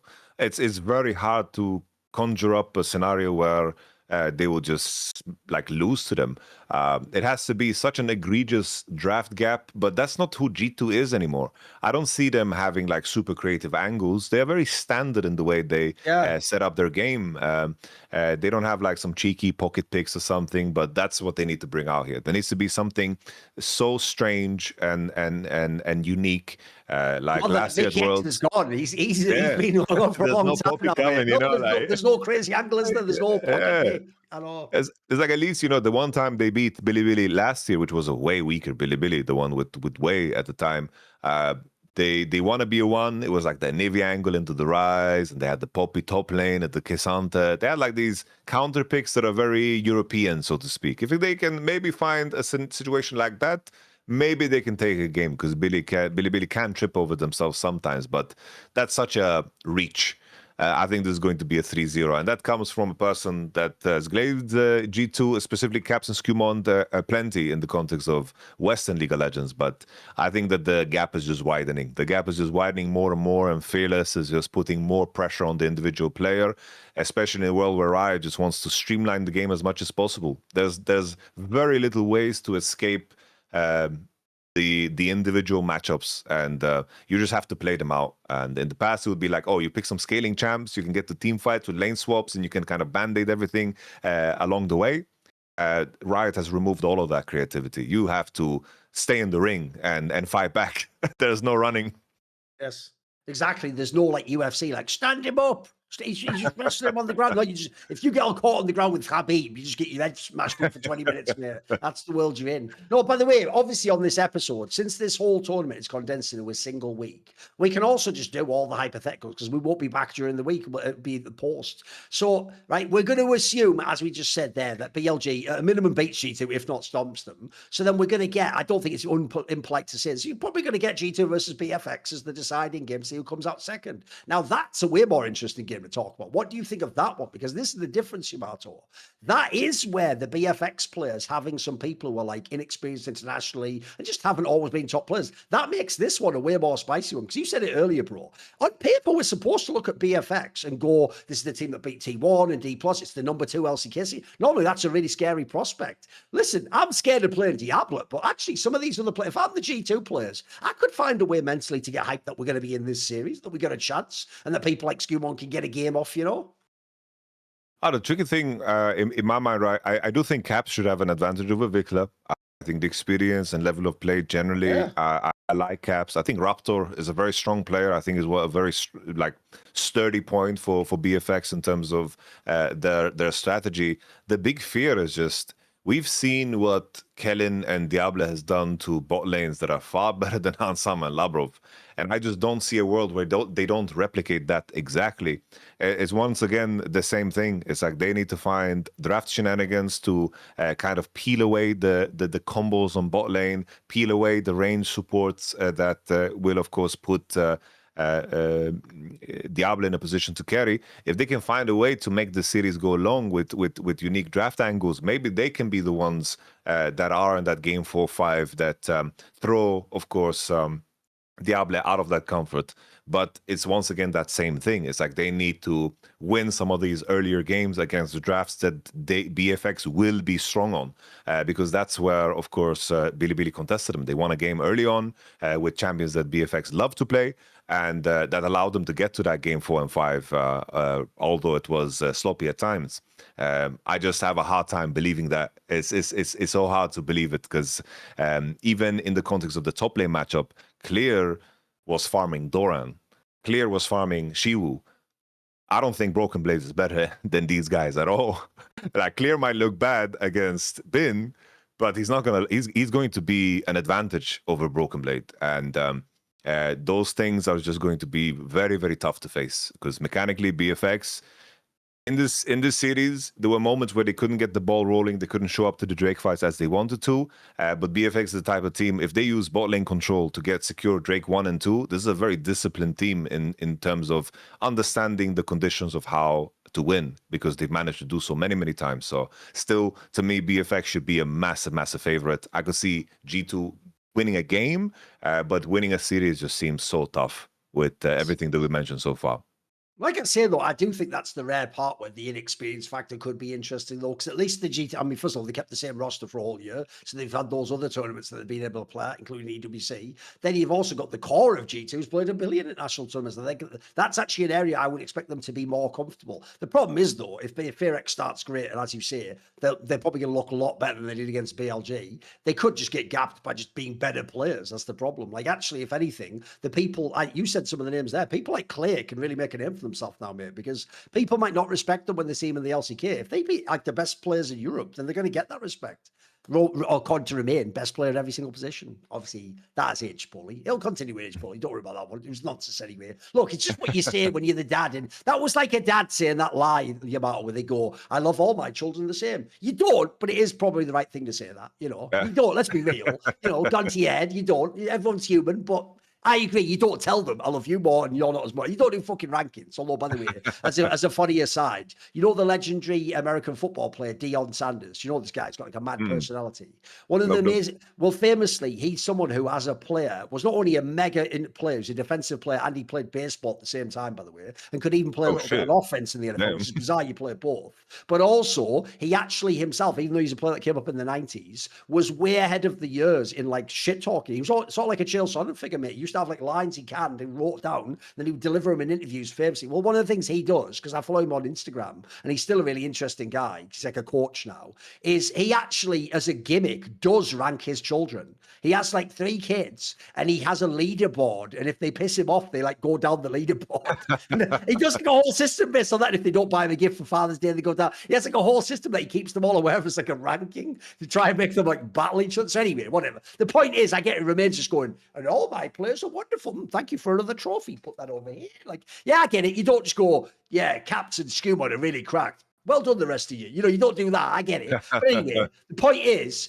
when G2 plays against BLG, realistically, listen, I'm going to be watching it. I'm going to be in the game. I'm going to be locked in. But at the same time, I don't believe G2 can win. With that said, though, my ears are open if you think they can. Like if I was wearing wonderful Raycon earbuds with their open ear design. This post is obviously sponsored by Raycon, isn't it? Now, one of the areas I like Raycon is these are the ones where instead of going in your ear and then you use a mode to switch between, because these sit just outside your ear, it allows you to simultaneously hear all the music perfectly fine. But it's really easy to also hear if someone's close to you and they say something. One area I like to use music, I don't know about you, is I go to a gym, Yamato, where all the music in there is like, it's like, bro, this is where I haven't followed like trance and that sort of electronic music. I do drum and bass and, you know, like fucking weird like ambient music. I haven't followed like traditional like mainstream house music for years. And bro, it must have like been stuck in purgatory and like a like fucking stagnation, because every track in my gym is like a modern day remix of something from 2000. It'll be like some old trance track or some old like disco track, and then they're just done like a modern remix with whatever the new techniques are. And I always just think like this would be okay to work out with, but I don't want to work out to some crap like that. So I like to have the music in the gym, but then because I have my own earbuds in, I've got that fucking all that fucking drum and bass getting me hyped, that's going in my ears. But at the same time, even though simultaneously I want my own music, I'm also weird in this sense, Yamato. I don't know about you, but I hate it if you like got your earplugs in that go in your ears and you're focused on reading something on your phone, and then someone comes right up to you and they go, they either tap you on the shoulder or they say something to you. But it's like, because you don't sense them coming and you don't know that always gives me that jump scare of like, fuck it all, like fuck. Oh, fuck. Yeah, okay, I'm almost finished my set. Bloody hell. Come on, man. So I like that on this one. I can hear them coming. I can get the cue. I can still enjoy all the music, though. I don't have to quickly run and press the button. I can just get, so that feature's mega. Obviously, also, I always tell people, I think the most OP thing in the modern day with this sort of tech is actually the battery life. That is the most unbelievable thing. If you haven't upgraded your tech in like 10, 15 years, the craziest area is how fast these things charge, and then also how much charge they can hold. Because obviously, famously, pods go in the little case that can charge you as well, so you don't have to actually have the charger with you. So if you have the case, and they already have 8 hours playtime anyway, then they have like 36 hours total with the case as well. So you don't even have to charge them every day, by the way. You could just charge them every other day and you'll still be fine to use them for everything. So of course you want to save some money while getting yourself these wonderful Raycon open earbuds. So Essential open earbuds are the perfect for your refreshing your routine this spring. Go to buyraycon.com/LFNopen to get 20% off. That's buyraycon.com/LFNopen. Get 20% off. Thank you to Raycon for sponsoring this message. Okay. There's obviously one matchup and set of teams we haven't discussed yet. We set it up, which is in the other group. We had the Lyon against Loud match, which did go all 5 games, hence why this show began now to wait for it to end. Right, here's the problem, Yamato, is I appreciate the problem you had. You said it earlier, which is the obvious issue for Team Secret Wales. That spot last year would have obviously been CF4, who was just like gapping their whole region. They were way better. Spoiler, the CF4 stars are on JDG now, guys. So unfortunately, it's meant that LCP is a way weaker region. So on paper, actually, it's not that crazy that LCP had the worst representative. Loud showed a way better performance against Lyon than Secret Wales did against G2. And obviously, you have to also shade in, if anyone's watching the America's Cup, you obviously have to respect Brazil. You know that they're not just a pushover for the LCS teams. If you saw last year when it was LTA, certainly wasn't a push-out. Once we got past that first split where it was a walkover, which, by the way, I'll even tell you, Peter Dunn told me back then it was the wrong matchups. It was like the wrong South American team played the wrong North American team to have a realm. Once you got to the end in the summer, it was very competitive. VKS was better than some of the LCS teams, including Cloud9, etc. So what did you think of this series? Like, put it this way, how much of it is like scrappy? How much of it was good player? What do you think? What's your evaluation? Honestly, I thought after game 1 that it's just going to be a very simple 3-0. I thought that Lyon just looked completely in control. Individually, they looked better. And then the question that was just rolling in my mind is like, how on earth did Furia like lose against? Like they didn't lose against them specifically, but how didn't they win the region? Like they lost against Red twice, I believe, and didn't get to even play against them. And the theme from what everybody was saying, like the people that were watching CBLOL in my chat at the time, they were just saying, "Yo, they just choked.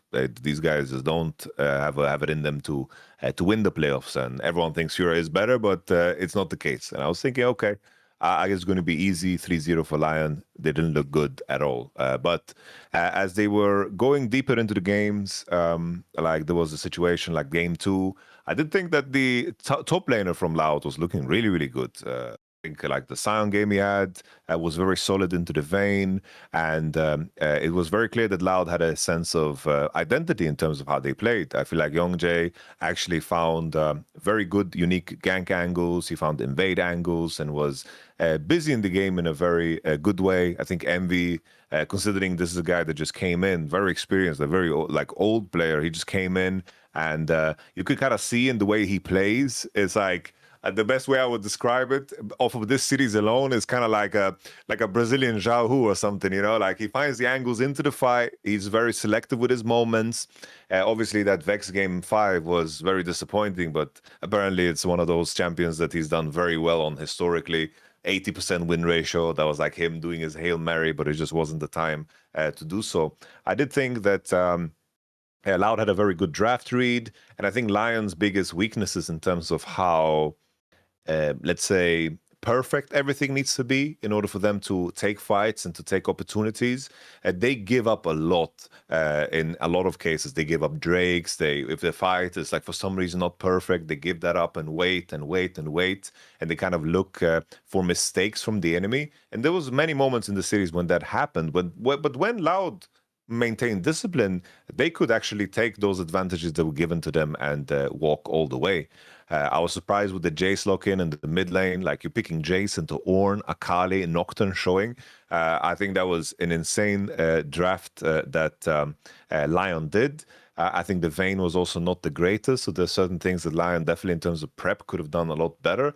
But fair play to Loud. I think that there were many moments where, especially Envy, the top side of Loud just was very honest in the way they played. And if there was a night and day comparison of a specific role that we could just look at, I do think both Isles and Redbird, some of the mistakes they did in this game are the type of mistakes that if they did against any of the other teams at this tournament, they would just get blasted outside of maybe Team Secret Wales. Like these two supports don't belong in the same conversation as even like Labrov for that matter. So these two supports, like they are lucky that both of them weren't having like a good performance or are capable of having a good performance, because it did become like a point where it wasn't super relevant. Sure, they had an occasional moment, but not enough for me to be impressed. But the top side of Loud, fair play to them. I think they had a good series. Let me ask you about that Vex pick then, because if people don't know, just for a little bit of info for me, I don't believe me, I don't follow CBLOL either, so I had to find this out myself before the episode.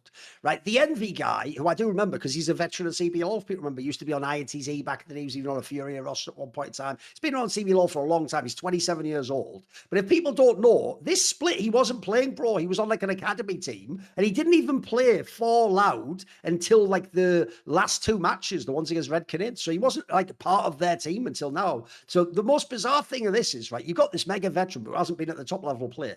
Bro, the balls to last pick a Vex in game 5. Like, fucking hell, mate. Look, it didn't work. And obviously now everyone's going to clown it. That was certainly an unexpected draft pick, man. What the fuck? It's not even a champion. What? It's just so out of nowhere. Like he could have picked Galio, kept it simple, you know. Like, he just slammed the Vex. He has 80%. If it won, it'd be legendary. We don't. That'd be the beginning of the episode. Sadly, he didn't win, did he? Like, you know, every time you think you're doing something super sick, it can also blow up in your face, unfortunately. That was so tough. Like he got excited because he saw so many dashes and saw the angle together with Ambessa. That's a combo we saw once in the game, but he was under so much pressure. And Saint had a very easy game to play. After that first gank landed on the Vex, he just never did anything ever in the game. Especially because your jungler is one of the like he's just walking meatball. It's like Zahen is a very good fighter to be in river, but if he needs to be the one stepping into the lane and like playing off of a gank, like he's not going to do anything. He needs to be in river and fight the enemy jungle. But he would be very happy if he had the victor side of the matchup, because he needs to be there to mark the enemy jungle. But there was that one gank attempt they did, and they just like practically like almost died. It was a rough draft setup. Like everything else was very good for them. I really like the Nami and Caitlyn takeaway into the Koki Rakan. They had moments in the draft. I think even the top laner Zeno, he managed to solo kill Dokla in the matchup into the Jax, which was very good. But it was just that hole in the mid lane that was just too tough to deal with. And on the topic of like opportunities, yeah, this was your opportunity to do so, because your next matchup is horrible. So good luck. Good luck to you, Loud. This was your chance to really cause tremors in the scene for sure. Also, I've got to ask you this question, bro. On this show, because we're obviously all LPL and LCK elitists, bro, we're critical of BLG's late game. What the fuck is Loud macro? Like, what? They are fucking bonkers, man. Like, these guys just have a very different perspective on what League of Legends is than other regions. Man. What is this? What the hell are they doing? They just do whatever they want. People are just fighting randomly on the map. Like, what? I have to give props to the CB Low fans, because they are aware. All right, okay. They come in and they're like, yo, our late game sucks. Right, and we know enough, it. Then. Fair enough. As long as it's not for way I can handle it. As long as you can take a joke. Yeah. It's like, no, it's like the CB Low fans, I've always had a very good impression of them, because it's like, these are our players. We know they're bad, but these are our bad players, you know? It's like, this is our bad macro. We own that shit. That's why we want to be CB Low. There's pride in that, you know?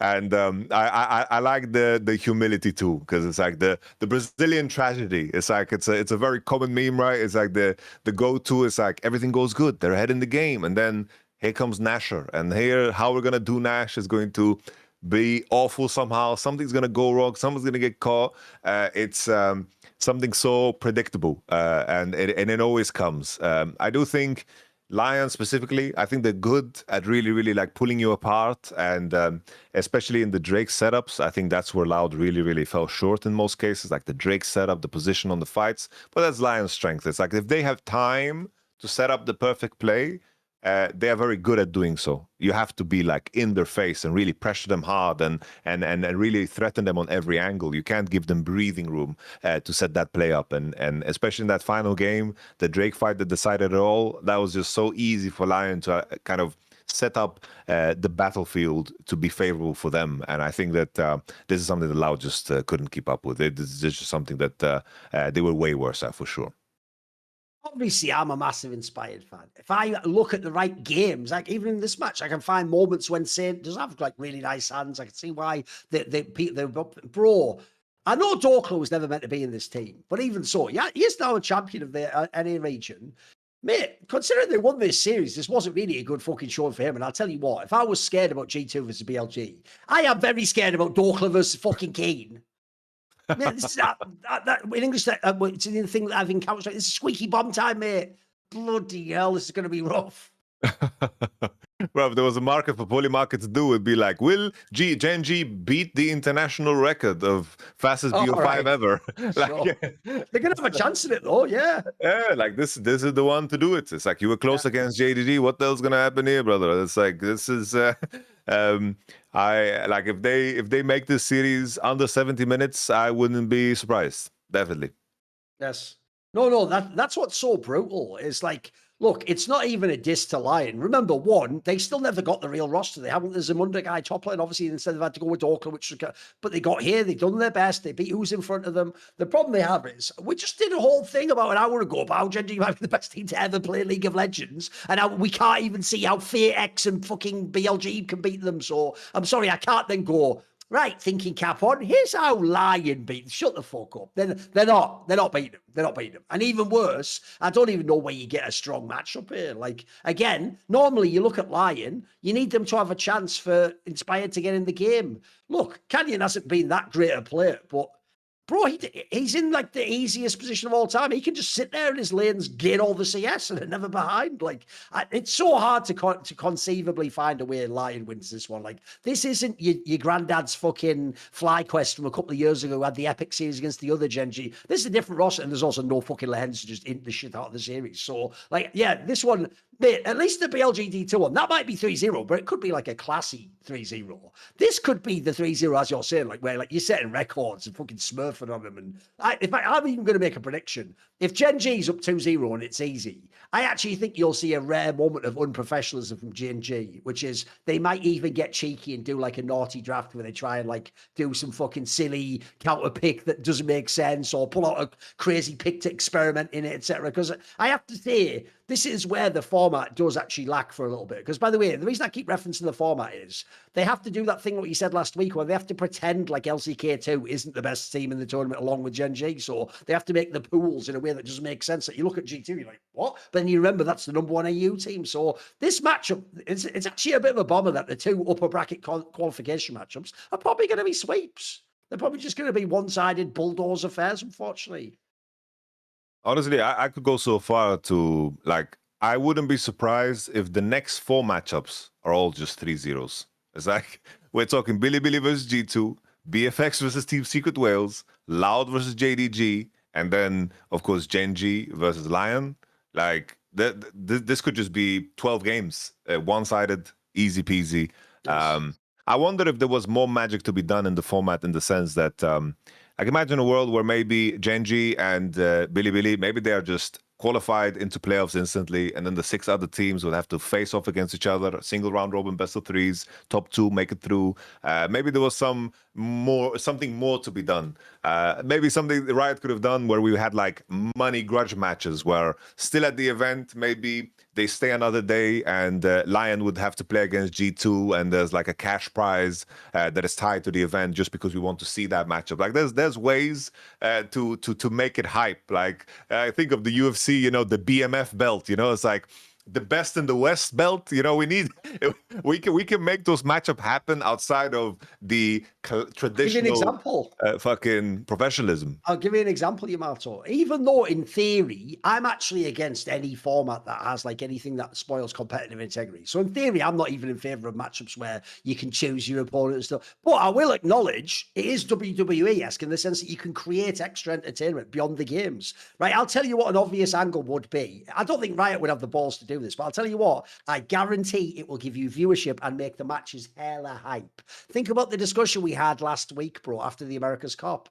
If this matchup, the Lyon versus Loud one, was like you say, like an exhibition type game, but the stakes were the following: fuck money, loser has a spot taken and given to the other team's region. You're telling me every Brazilian wouldn't be watching that? They'd all be watching it, bro. That Twitch shout would be wild, because that would suddenly give that game crazy state. Because I have to say, this match almost happened here. Tell you what, that fucking tattoo guy, that young kid who was saying all the big talk, he wasn't wrong, was he? Like, CP LOL is very comparable to fucking LCS right now. Like, I know back in the day, it used to be a joke. They were a wildcard region. You didn't even know if they'd make it to Worlds. Like, now those regions are very comparable. You still give the edge to the top LCS team, but it's not by much. Oh, definitely. Bro, we can even take it a step further. Like, we could have, like, the one matchup we had between BDS and Golden Guardians, that was hype as fuck. Like that one series that they played for the Spotted Worlds was really, really exciting. And it's like the LPL and LCK playing that match between one another. It's not as exciting because you're sitting there and wanting both of these teams at the tournament. It just doesn't hit the same. Having like it's I don't need. By the way, to bring up IG again, bro.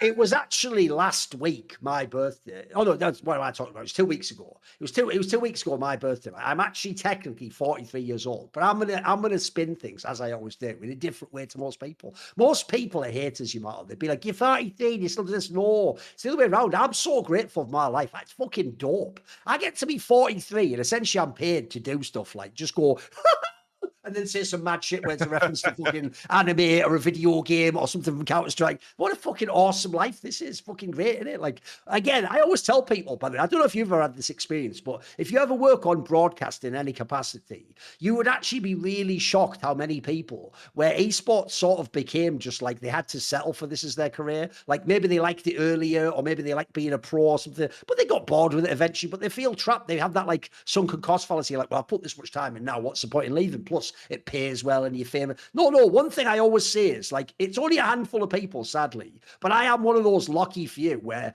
bro, I actually genuinely just really enjoy watching really high level play and watching like people's narratives and I find that actually really satisfying. I not only have done it, but would still do it for free. Like, I'm not those people. Like, I can tell you at Counter-Strike events, you'd be shocked how burned out some of the analysts are, bro. Like, there are people who would come in the green room on like the 4th day and be like, let's hope for a quick 2-0 and get out to lunch. You'd be like, bro, it's like a semi-final of the fucking tournament. What are you talking about? Like, it's all right on day one to do that, but if you're checked out on the semi-final hoping it's a blow, this isn't the industry for you, mate. So no, listen, I'm fully engaged. In fact, that's the angle. If you're a hater, you'll never get me on. You know the whole thing of like, you're obsessed with them. I am.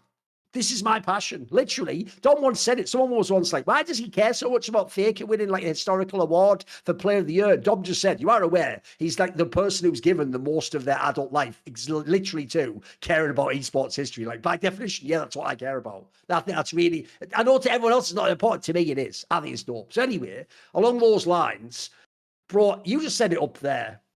JDG got clapped today. In theory, they weren't even in the game. But even so, I feel like that game against fucking Lyon is going to be just what the doctor ordered, mate. Like, this is their chance to take out that rate. You know, they're saying, like, shit rolls downhill. This is their chance to turn around and go, you know what? Now it's your turn to hurt, motherfucker. Because they are going to brutalize those people. I'll tell you what, here's another example of where people who don't watch the Asian regions are going to learn very quickly about some brand new names. If you're a Westerner, you probably look on JDG and go, who the fuck's Zhao Zhu? I know Zhao Hu. I know, you know, there's a million Zhao people. The Zhao Zhu guy is not even vaguely bad, by the way. He is a fucking good player. He just isn't like the best top player in the world. He is going to be good against Oakland. I guarantee it right now. Like, he will have some gap series. In fact, in general, I actually think like Inspired is going to have a really tough time in this series because JDG has that really defined playing style. And that even is like really effective against some of the top LPL teams. So if Lyon can actually beat JDG, it'll be a massive scalp. I just unfortunately don't think it's going to happen with you. I could see that being quite an easy game too. Yeah, I do think that it's like JDG in many ways are like a mirror to Lyon, but with a different form of jungler. Like Junja plays with a very much higher risk, but the flaws of Lyon in terms of how they operate, like the inconsistencies of Saint and how he's just like all mechanics or Dokla playing like these counter picks in isolation. It's like these things are going to be non-factors because the weaknesses of JDG are not going to be exposed here. Like, the only angle in is Inspired versus Junja, but you're limited in what you can do in the jungle. It's like lanes matter way too much. And I'm just going to hammer the same point over and over again. I feel bad for the poor guy, but Isles has stumbled into this tournament, stumbled into winning a championship. He just happened to be there with the right fast. That is no joke. That guy is fucking spicy. This guy can fucking do some work. The support problem will be a very big problem here. Like, it's going to be a massive problem. And I think that's where we're going to see like the biggest flaw. I think Berserk's not going to be allowed to play the games based off of the lane phases. And there are moments where Honkyu and Gala can stumble upon themselves, but I think that only happens when they play against players that can pressure them at that level. And I don't think that Lyon will be capable of doing so. I plain and simple, I would say that the next 4 matchups, 3-0. I'm predicting all of them right away, bro. Yes. It's even why, by the way, the fact that Lyon has Dokla is appropriate. Because remember, on paper, Lyon wasn't the team we thought would win the region. It was supposed to be Cloud9 with all the big Thanatos and all that. So if you look, Lyon does give me more vibes of an old Dokla team, NRG. They got to go to Worlds because they were the #1 seed, yeah, of course. But the problem is it wasn't like a #1 seed like back in the day when we really did think like 10 years ago TSM could be like a semi-finals team or something. They're not that sort of Western team. Like, that's why I even say you can't even compare them with Inspired to FlyQuest. FlyQuest had so many more angles to win from. They obviously were like a team designed almost for Fearless and doing crazy picks. Lyon is way more sort of straight-laced in that sense. Unfortunately, they're just not as good. And as you pointed out, it's really hard to find, again, you go lane for lane. It's hard to find a matchup where they get a win. I'm with you. In theory, I think Inspired can be better than Junjia. Even then, a lot of what's going to make people underrate Junjia is seeing him against the best fucking junglers in the world from LCK and LPL. I've seen Junjia in past international tournaments with the CFOs and will look pretty spicy, actually. He could definitely get some games. I mean, certainly not a guy who lacks confidence. Oh, for sure. Junja is like he's been around the block now. He's very, very experienced, and he fights against demons. It's like if there was a player that would prepare you for an Inspired, that is Tarzan, and he beat him. So, like, if AL is a way better version of what Lyon is, and they beat him, I don't see why Lyon would like move them at all.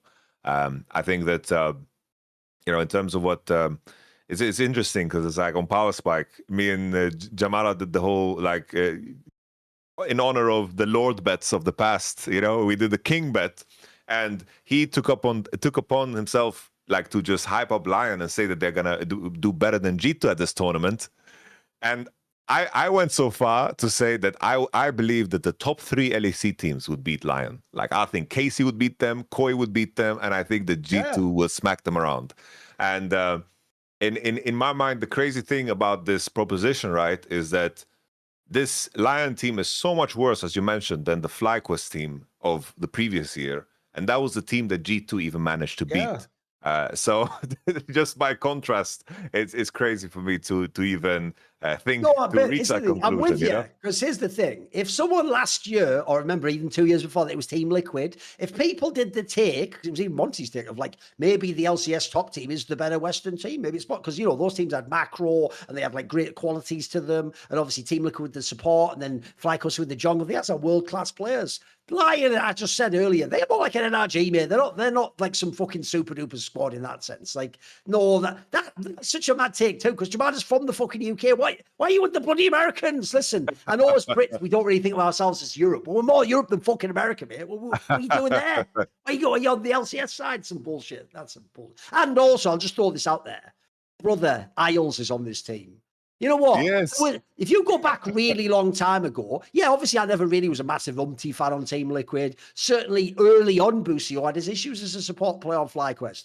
Isles has never actually been really good at League of Legends, in my opinion. I'll be polite and say really good. I could say he's been good when teams like this have won the championship. He's had his moments that were decent. I've always thought, I told you, him and Isla, I've never really understand why they're in the fucking league. It's just I guess because they got it like through when you just brought over the Australian players when they didn't count as residents. They could just do that loophole. They just got in the door and they just never left after that. And then eventually there's no one left. The Busio's gone. But even so, you look at Isles, brother.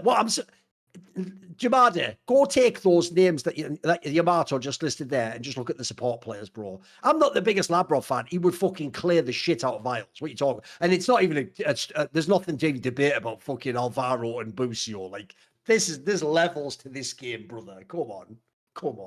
That's what's up. Thorin. Yeah. And everyone, and we've actually allowed NA to be humbled. By the way, if you don't know, there's a saying right now in football. It's funny, it might not actually work because Arsenal might be about to win the Premier League, but because so many times they've bottled winning the Premier League, people always say that when you get to the point in the season when Arsenal fans start shit talking because they're doing well, they say you don't actually even have to argue against them. You just wait. Because if you wait long enough, they bottle it and then they shit the bed. It's like they ruin the NA top seeds are just like that too. Every time they think they're really good, just wait. Just give them some time. Just sit back. Let them play the game. Eventually they'll, because I'll give you an example. If we go back in time, bro, like 4 or so years ago, do you remember when Berserker was on Cloud9? All the hype was like, making it sound like he was a core JJ, like he's way better. He's like an amazing Korean that chooses to play in the West, and he could go back to Korea and maybe he'd even be on like D+ or something. Bro, you have all been humbled by just watching him play in the LCK. If you actually saw that, all those pipe dreams are just long gone, bro. Like, now, look, you're glad to have him back. He's certainly a good player in LCS, but the dreams of, like, we might sort of, like, have our own... Essentially, people think of, like, here's my analogy, you'll love this one. People think of elite Asian players that play in the West and stay in the West as if we're on, like, some Avatar shit, and it's like they came in and they're, like, fake playing as a Westerner, but with, like, Asian skills or something. Like, this guy's not even that. He's just not as... He's not an elite Asian who chose to play in the West. Like, he's, in fact, I'm sorry, he's not some superstar. He's a good player, but it's still hard to ever imagine. Again, by the way, this is also the worst time ever for you to use the Berserker angle too, bro, because Right now, ADC is our best position in Europe. We have some killers. We have Kalist. We have fucking Ansama. Mate, even Super is probably as good as you, Berserk. I'm not hating even. Like, he just probably is. I just, you know, I like Berserker. I also like what he said in the interview. He's like, "Yo, LCK is just way better, bro." I like the honesty of that. You know, I think Berserker, very good player, but he knows. You know, he knows. I think this is a player that you know. I imagine that Lyon was a very good opportunity. And on the topic of like ADCs, if there's ever any hope, right? Ever any hope, because we talked about how the top pool is already saturated. If you, for some reason, G2 is an off season and you can splurge out money and just spend money, Diablo is the guy that you want to bring over. Bro. Yes. Maybe the stars align somehow, and Romar can then make the tweet. We have the best players in Europe. In every position. Just think about this alone. If you just had a G2 roster that was Skewbon, Caps, and Diablo, bro, I'm in. I am fucking in. Because that is like having, you already need Caps anyway for any like super team. Diablo is actually, like we say, he's as good as literally anyone in League of Legends right now. Look, we don't know yet if he can be rulers because they've all done it internationally, but he started out nicely. And then throw in Skewbon as well. Skewbon is the new Inspired. Like, that would be a really cracked squad, bro. Yeah. Maybe even little fucking Broken Blade could come along for the ride. Who knows? I'll be generous. There you go. Yeah, as long as Diablo's there, I'll accept it, Broken Blade. You can play your wacky shit at the top lane. It's all good. It's all good.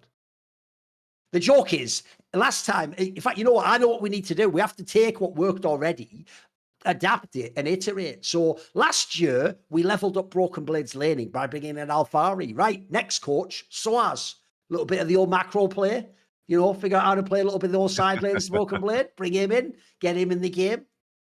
Then bring in, then bring after that, you could bring in Bwipo so that he could improve his communication in volume. No, whatever. We'll come to that later. We'll come to that later. It's all good. We don't have to get into that yet. Don't have to get into that. Okay. I don't think there's anything more on the side of the first stand. I think we've covered everything there. Yeah. I tell you what we'll do. As I said, obviously the tournament will be over by next episode. Let's just theorycraft if some of the big matchups happen that we're all hoping to see take place. So we did the Fearex versus GenG one.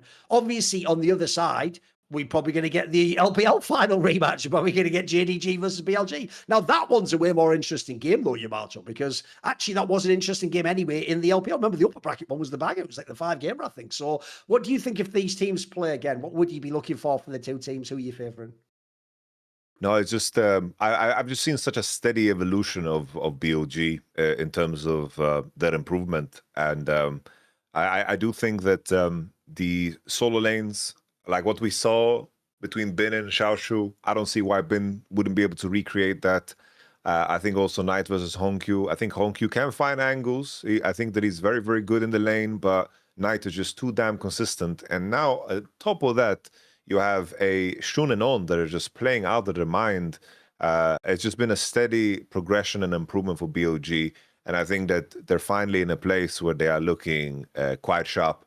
And I think the main issue for JDG is that they are charming in the way they play, but I also think that there's inconsistencies there, specifically with Junja, Gala, Honkyu. It's like across the board, there are just mistakes that happen in the game that you just can't get away with BLG. And I do think that BLG is the type of team that if they get a good read on who you are as players, I think that they are the ones to really, really press on to your weaknesses harder than a lot of teams. Like I think that they really lean into the mistakes that you do and pressure you in a way for you to make those mistakes. Because I think back to that finals and some of the deaths that Gala had, these are deaths that he never had against other teams, honestly.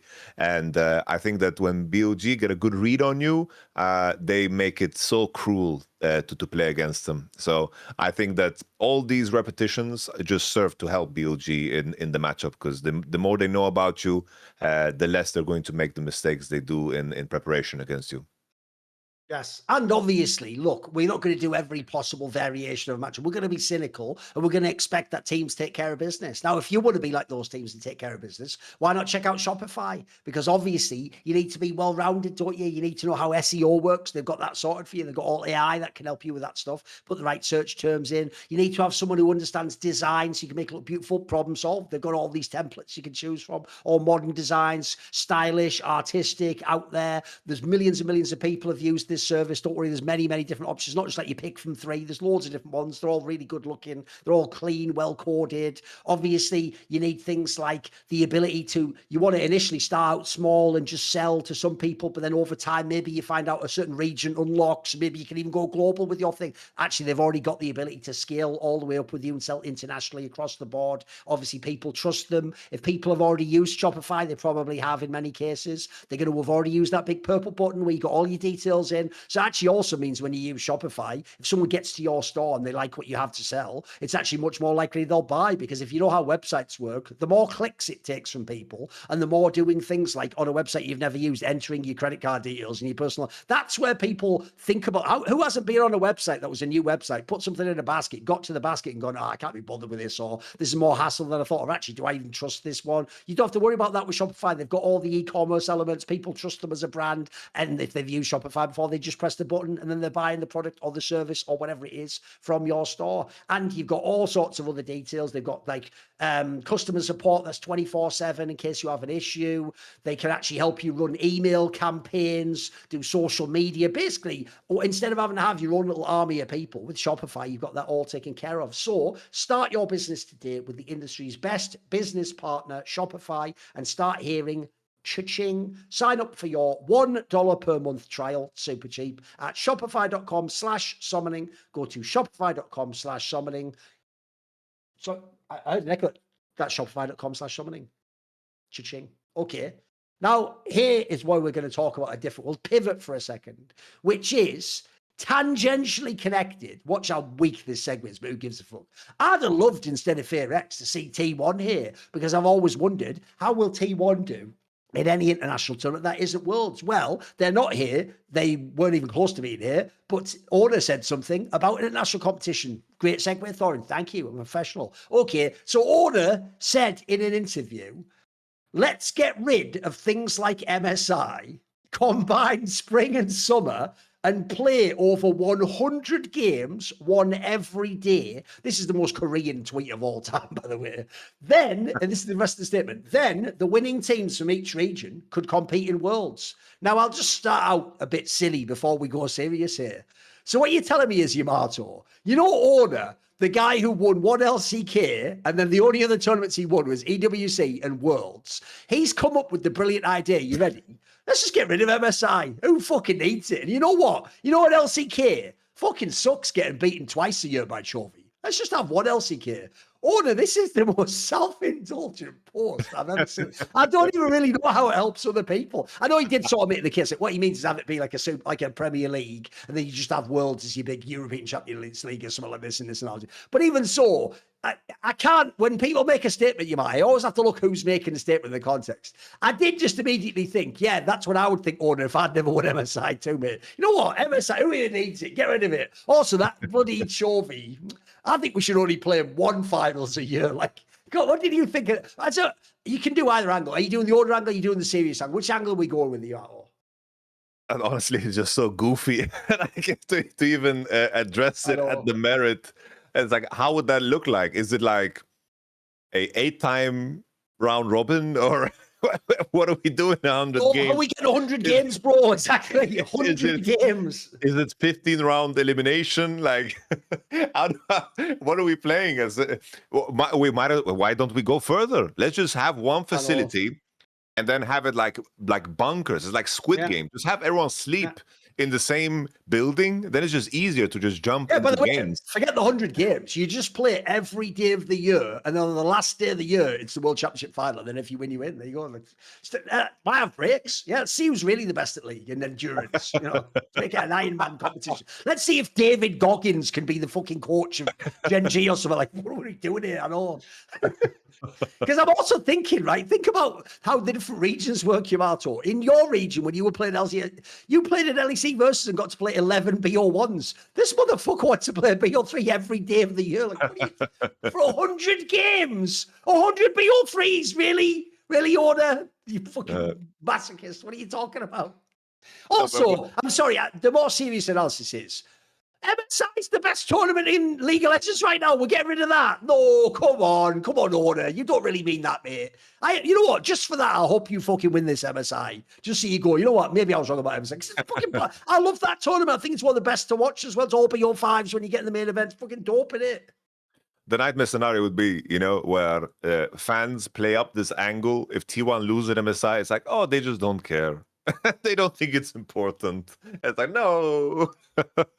But it does seem like your angle just seems so right. It just seems like he just seemed to have mapped out. It's like, these are the things I enjoy, and these are the things I want to do. Exactly. And let's make the schedule just like that.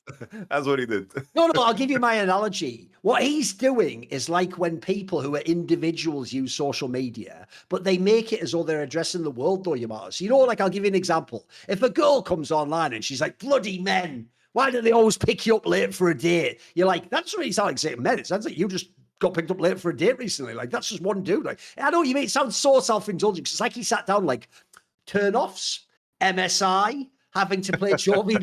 Like, turn-ons, worlds. Like playing only in Korea, not having to go to China all the time. Fucking hell, bro. Like, again, if we're making points, by the way, he was actually giving a personal opinion. He didn't pretend this was like for everyone in the world, but even so, it's so self-indulgent in it. Because I was thinking everyone's going to give him a break, bro, because he's Oner. He's one of the best players ever, and he's a world champion still 3 times in a row. So everyone's going to go, oh, let's really consider this. All I'm going to say is this is the Korean version, because no, it's his version, is let's play more games, but just only in Korea.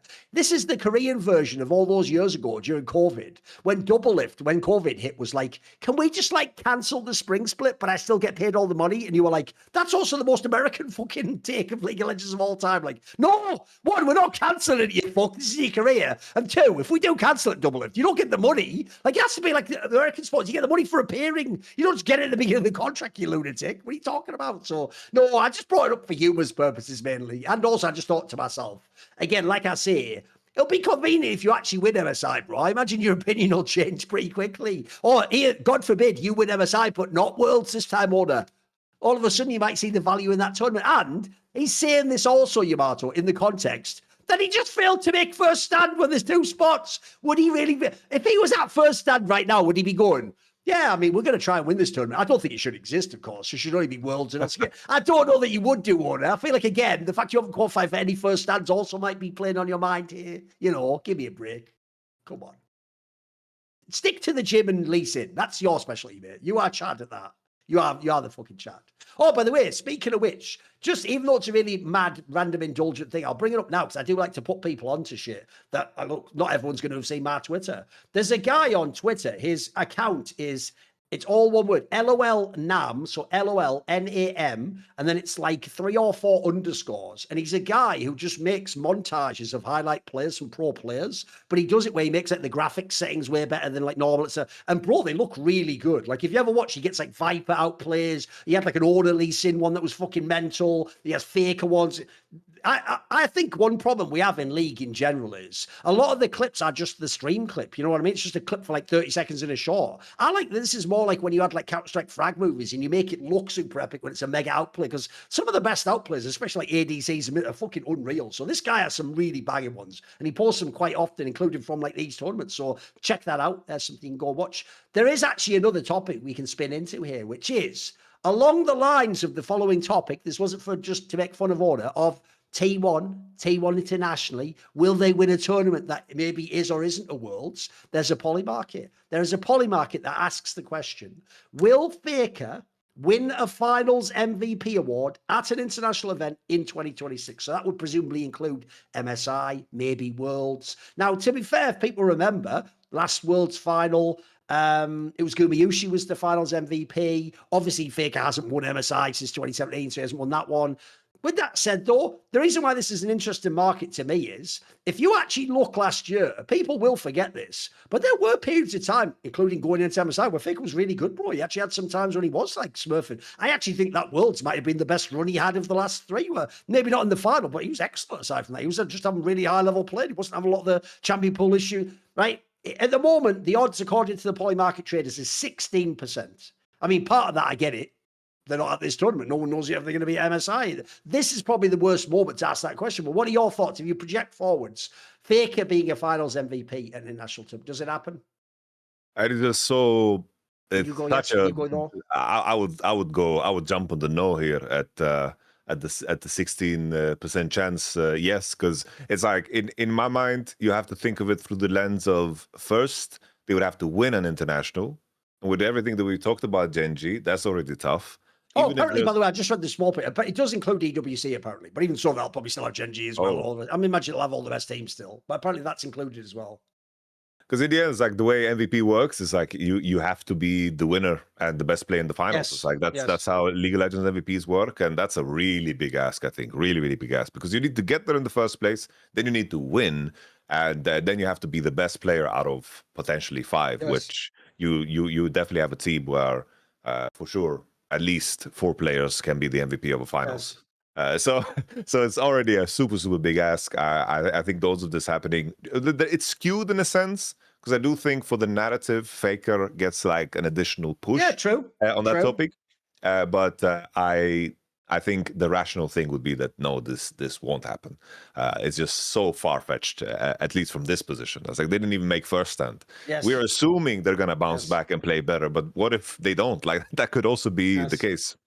Yeah, as you say, first of all, at the moment, you just can't see T1 winning the tournament. So we have to get them back to the level they were before that playoff fall apart. Also, I'll tell you another reason why I actually think this specific T1, it's less likely he can win the award, bro, is in past T1s, it tended to be classically that it depended on the meta who was strong. Was Zayas stronger? Was Gumayusi stronger? Was Keria stronger? Here's the problem I have, Yamato. Even if I imagine a world where this T1 wins an international tournament, the most logical player with how the current game works would be fucking Pace to be the MVP, because their team presumably would play so they could carry all the team fights. So I think even in a world where they win, I actually do agree you go with no on this one. In a different meta later in the year, maybe this would be a more interesting market. Maybe in summer, if it's more of like a mid lane game and Faker's playing some fucking sick, maybe he has like the Vex or something, then maybe it would be interesting. But right now, no, I would say no. I think No's pretty confident on this one. I'm with the traders. I don't think it's going to happen. Okay, right, we've covered a lot of the big stories, but there is still somehow...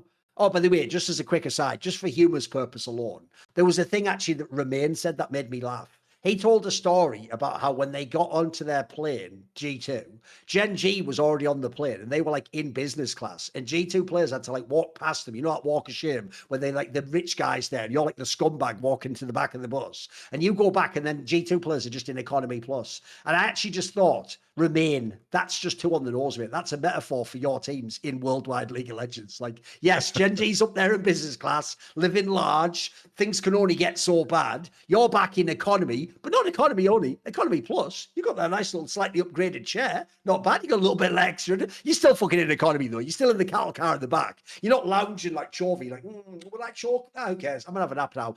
Bring the food into our. You're still waiting when. In this analogy, you also have like you have the babies next to you, the KC fan, the Koi fan. Yes, exactly.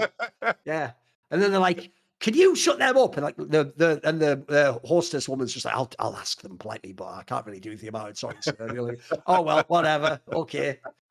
And then also in this particular analogy, the joke is much like how you have to struggle just to get to Worlds. Chovy's just chilling from the time they take off, mate. He's like, you know what, wake me when we get there. I'll just fucking put my AirPods in, sleeping, whatever. They're back. Hans Sama is back there, like looking if the waitress is bringing the snack yet. He doesn't want to get his nap in case he misses that fucking like croissant or something that comes like, is she there? You know that like meme that everyone loves, but if you've traveled enough, it is true. You know that meme that's like how I look at the waitress when I hope she knows I'm awake so she can give me a snack.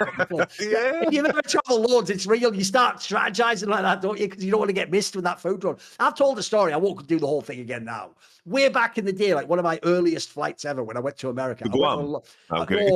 That's like 10 years ago. This is like 20 years ago. When I first went to America, the believe it or not, the airline I went on was Lufthansa, the German one, right? I have never even been to Germany at this point in time. And as if to make me have the most absurd notion of what Germans are like. Remember, I'm coming from fucking England, bro. Like, my actual family fought them in the war. We don't have the best vision of Germans anyway. We think they're weird. On Lufthansa, I actually had something like out of a comedy sketch, bro. I was at the back of the whole plane, one of those massive 747s with like 300, 400 people or whatever. And at the back, when the German woman comes back with all the food and she's like, sorry, we haven't got an option, basically, because you know everyone else is like, do you want beef? Do you want this? She goes, we haven't got an option, so you just have to have goose. And I remember thinking, what? Not even chicken, goose. And you're going to think I'm lying here. I swear, you're going to think I'm lying, but I do not lie, Yamato. I never lied in my career. I swear, when she handed me the goose, the meat, it probably wasn't. I'll admit, it probably wasn't, but it genuinely looked like it was just a cross-section of its neck. Like there was like skin going around. It can't have been, because surely they don't. Listen, I know I have like a child's cartoon version of any industry I haven't looked into, but surely the way you prepare a goose isn't like you get it and chop it up along the neck like a fucking like a cake or something. Like surely it's not like a Swiss roll and you chop up the neck like, oh, I wanted wings. Sorry, we've only got neck left. So anyway, for whatever reason, I was eating goose neck. The back of a plane coming from Germany going, this is just suffering. What even is traveling? And that was back in the day where you didn't have the entertainment system. You had to put in those really old, like 1980s Walkman headphones with all foam on that. By the way, sound isolation, jack shit. They're not some fucking Raycons, boys. These are garbage. And the movie is like 20 feet away from you on a tiny monitor up there. And the movie's already begun. If you had a nap, you shit out of luck. The movie began. There's no edit. They just start the movie at one point, and then the movie's also just some trash, like I don't know, Jim Carrey movie or something. Like, what are we watching right now? So anyway, let's go on to another topic though, and it is this. I thought last week we could put it to bed, but it turned out, Yamato, you know how whenever you see a fly and it annoys you, you shouldn't get that mad. Even though I get annoyed at insects, here's why you don't get mad at them. They only live like a week, a bit like witchcraft. Come on, bro. You did the whole real thing last week. Just give me your... By the way, one, I will say, Yamato did do a whole video on his YouTube, actually. You can go and watch. He gave like a whole statement about this all and what he thinks about. Essentially, though, let's hit some of the highlights of it. I want to get the gist of this. One, just to be clear, because I didn't ask you to clarify this last week. Obviously, this wasn't like Los Ratones. It was never a project that had a long runway. It was a one-off. Essentially, the team just wanted to play again, bounces out, Blippo was available. Everyone wanted to play. There was an opportunity here where people don't know, you didn't have to play in the NLC. In theory, like, the idea would be, you'd go through EU Masters, and instead of LEC versus, if people don't know, now you can qualify in EWC. There was even like a longer, like, if it goes really awesome, maybe we even get like an international tournament. So I can see why people did it. But what was the plan going into the team, and why did it only last basically a week, basically? What do you think, what's the big picture on what went wrong? So basically, it was very spontaneous. I didn't even know, like, Los Ratones had access to the EMEA Master spot. So, like, the players just hit me up. It was very, very rushed. We basically, like, just started screaming right away. It was very unplanned. And obviously, it's like I keep moving. It's like I keep my schedule like full just because you've got to that's what you got to do. You know, like you make sure that you have something to be busy with, and eventually, like when you have pockets in your schedule, you fill it up with appointments because you always have things to catch up on. So like it was very, very out of nowhere. And then I figured with this squad, with these players, it should be like very straightforward. Should be self-sufficient. Like a lot of experience here, right? But I think that everyone had kind of that expectation that it would be like easy. We had like some run-ins and scrims, of course. We already talked about it in the previous episode. And then, first and foremost, like fair play to G2 Note. Like I think they beat us twice, fair and square. I think and they're not a random ass team. They're a decent team. Yeah, like fair play to them. Like they're very good prep work, and I do think that the very, very clear advantage I think is like going through the whole league as a group and playing the Fearless as a group is really, really like healthy and nutritious because it's like it really segues you perfectly into EMEA Masters because the finals of the German league or any of the leagues was just like neck and neck with the tournament. It was like just right behind. It's like, oh, you finish the tournament now, and then 2 days later you get seeded and then you play. So your form, it's like this is a team that was in the finals. It's like your form is going to matter a lot. And I think that we had a lot of catching up to do. I think that in terms of my personal planning and my impact, I didn't do good planning because there was like not a lot of time to do so. In my mind, I thought that the players, and we all thought so too, that we would be good enough to buy ourselves some time, because we were all aware of our issues. We just needed more time to figure them out. But I think in game, especially with what went down with G2, because we lost, so like only one team goes through the group. I think that a big problem for us was there was like a conflict, right? It's like Whippo as a player that wants to have direction in the game, and if he doesn't find that direction in the game from his teammates, he's going to force their own direction, and he's going to try to win the whole game on every opportunity that he has, and overplays and overplays and overplays. It's very similar to like Hilly in terms of like if Hilly as a player didn't find that direction, he also like overplayed and tried to win the game on every moment. And I think that with how Whipple was playing and him together with the rest of the squad, it's like Los Sotonos was always, it's like these players were very, very passive in their approach. They're very selective in their approach, and they waited very long. Sometimes it was a problem of ours that we weren't jumping on opportunities and jumping on fights. We gave away fights, but that was kind of the balance that we struck. We kind of drafted to that identity that we played for space, played for range, and played for scaling, and then eventually we would find like the game-winning angle through experience. But I think Whippo was not comfortable in that and tried to find his kind of place in that. And I think we just need more time to figure out the dynamic. And there were moments of like frustration that built a lot of tension between players, but I think that's like common in a team environment, and eventually we just had to face the music way too fucking fast. And there's some things that I reflect back on, it's like that I wish I said and maybe did different, but I also think back, it's like it's very hard for me to have the confidence to make that call and make that decision in the moment, right? What I call like a clarifying question. Right? Yeah. When people look at your role, Yamato, because actually I saw sadly on Reddit some people were trying to blame you for all this shit. Right? One thing I think that has to be stated is you're not a full-time professional coach, and this isn't a professional organization that you're representing. Like, it is much more of like a group of like, let's give it a go on this thing and see what happens. It's kind of like throwing caution to the wind and just taking a gamble, see what happens. Because I think people were expecting you like a pro coach. They're acting like your LCK coach, bro. You're supposed to be like there in every discussion and policing it and mediating. Like, as we said here, like, it's not even like beyond if you'd have made it to EWC somehow. There wasn't even like a long-term thing here. Because another thing when you coach about is one thing, one area I can totally see why you weren't involved with some of these rod review elements where they had arguments is, if I'm going to be in a team for 2 years, I'm going to put in real effort to fix long-term problems. If I'm just playing the next match, I can't really fix like massive issues between two people. Like, that's not really even my place, right? Because I feel like people expect too much from you in this sense, bro. Like, you're not really like a full-on pro in this sense. You're doing it like amateurish and win, right? No, it's like definitely the first week of scrims that led up to the tournament, which was the only week. It's like I was co-streaming LPL, I was co-streaming America's Cup, because these were like obligations. That's what brings me the bucks, like that's what I needed to do. And I was spreading myself thin, but it was okay. Like everyone was fine. We were all on the same page about it. And I did think that I think everyone kind of felt that things would be easier. I think everyone had just different expectations in terms of how it would be in the short term. And I think that in the end, it's like definitely that moment, like we felt like as a team, we just needed to find a way to buy more time. Because suddenly if we qualify through that, there's no games during first stand, scrims will happen during first stand, and then you buy yourself additionally 2-3 weeks, which is a very, very big deal in our context, because we, as you said yourself, it's like we had the lifespan of a week.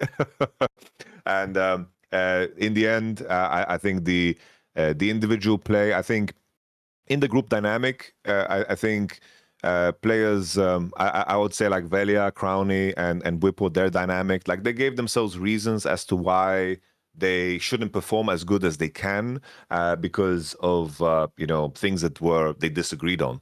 But those are the type of compromise you always need to make in teams, and finding the way to balance them out. This is something that takes time.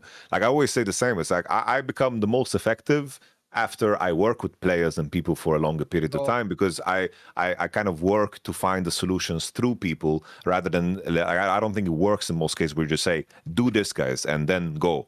So there's a lot of like band-aiding in the short term, but it was impossible to know exactly like if the individual level would be good enough, because it was just like, now we play, everyone plays solo queue, and then we played the scrims. Scrims look good. We were winning, but obviously when it came to like the best of threes and the fairness, when Team prepped, G2 Nude prepped against us specifically, it was obvious that we didn't have the depth necessary because in the end, it's like this EMA Master Tournament is filled with very, very solid teams that have good foundations. So, question then, another clarifying question. One area where I'm getting like what I call like narrative whiplash, where fans have had one strong narrative, but then they've in the middle of nowhere just switched up, and I'm getting whiplash. Like, fucking hell, like how have you gone 1-8? So, bro, in Los Ratones, the narrative that I was always told by Los Ratones fans is this is a team of best friends who all love each other, and it's like some kids movie in the 80s. They're all just plucky underdogs scrapping together to live that dream and give Baus and Velia the chance to play in the LEC. But then what's bizarre is in Witchcraft, every single fucking online comments like they fucking hate each other. This is the worst team environment of all time. Like, how can it? Here's what I don't get. One is how different is this overall from the Los Ratones one? Because certainly I can remember some Los Ratones scrims, especially in the ERLs, that were mad spicy, mate. Some of those arguments, but also were people going too far with like the idea everyone loves each other? Like, what would you say the general sense of relationships are in the team? I think that we got thrown into a situation where the pressure was on right away. Like you're playing like elimination matches, and then like the project is over. I think under that pressure, you show sides to yourself. I think that definitely happened for us in scrims as well. I think that when you have like that easy build up, where like you're winning games and all of that jazz. It's like in the period where we're winning games, everything also looked lovely. Everyone was very happy with the situation. Like I was getting a lot of praise for the review with the boys and so forth. It's like it's always it becomes very, very black and white, but depending on the result. It's like if things are going bad, all of the bad things become highlighted. When things are going good, then you pay attention to all of the things that are good. I do think that in our case, definitely there were like dynamics that weren't like the best or like unhealthy even, right? But I think that when it comes to how they would act with one another outside of the professional environment, they're all fucking friends. They're all like, we could hang out, but that's like very common in team environment. It's like the moment you're outside of the scrim, that's like kind of, you just flip a switch and then everything becomes like a different world almost, because in that world, like everyone was homies with one another. It's like, well, if we filmed content or did anything or like hung out with one another, it was always like pleasant and always good. But it's like when pressure's on, different kind of buttons get pressed and egos clash, and that's a part of the process. Definitely, I wish I had more time. I wish I had more time to prepare as well because it was very spontaneous. But all in all, like I don't think it's that deep. I think. Since on the last one, we did the whole Velia Crowley thing. I have a different one, which is I want to ask about Whippo Crowley dynamic. And here's why. Because one, this is another area where I wonder how many of the people commenting have actually just had real life friends. Because the whole thing, like they must hate each other. Bro, this is why I actually want to ask what you think their dynamic is. Because I have to say, especially in the UK where I'm from, England, it is actually like a classic style of friends that you like, what you call in English is you wind up your friends. Like, you know what buttons to press to make your friend tilt or to fuck with him if you're in the bar or something, like, the right comment to make about his ex-girlfriend or his fucking job or something. Bro, I can't tell like if they actually do have a real like animosity, because here's the problem. If you know Crowley, I'll give people my bias. Not only do I like Crowley, but I also can really relate to actually his like, essentially, like he has a similar problem I do, which is he isn't very good at what you call emotional regulation, Yamato. If you notice, I just lean into it. In his case, though, it makes you look really bad when you have an argument, though, because here's the problem, right? One area Whippo's changed for me. I've often said this. If you go back in time 5 or 6 years ago, he actually used to be a very reasonable person in discussions. He would always try to like, see the other person's point of view. I even thought he used to be generous to a fault. He was the kind of person who was always trying to see like all, well, I guess this doesn't have to be an int. Maybe he thought he was doing X, Y, and Z, So he's changed a little bit himself.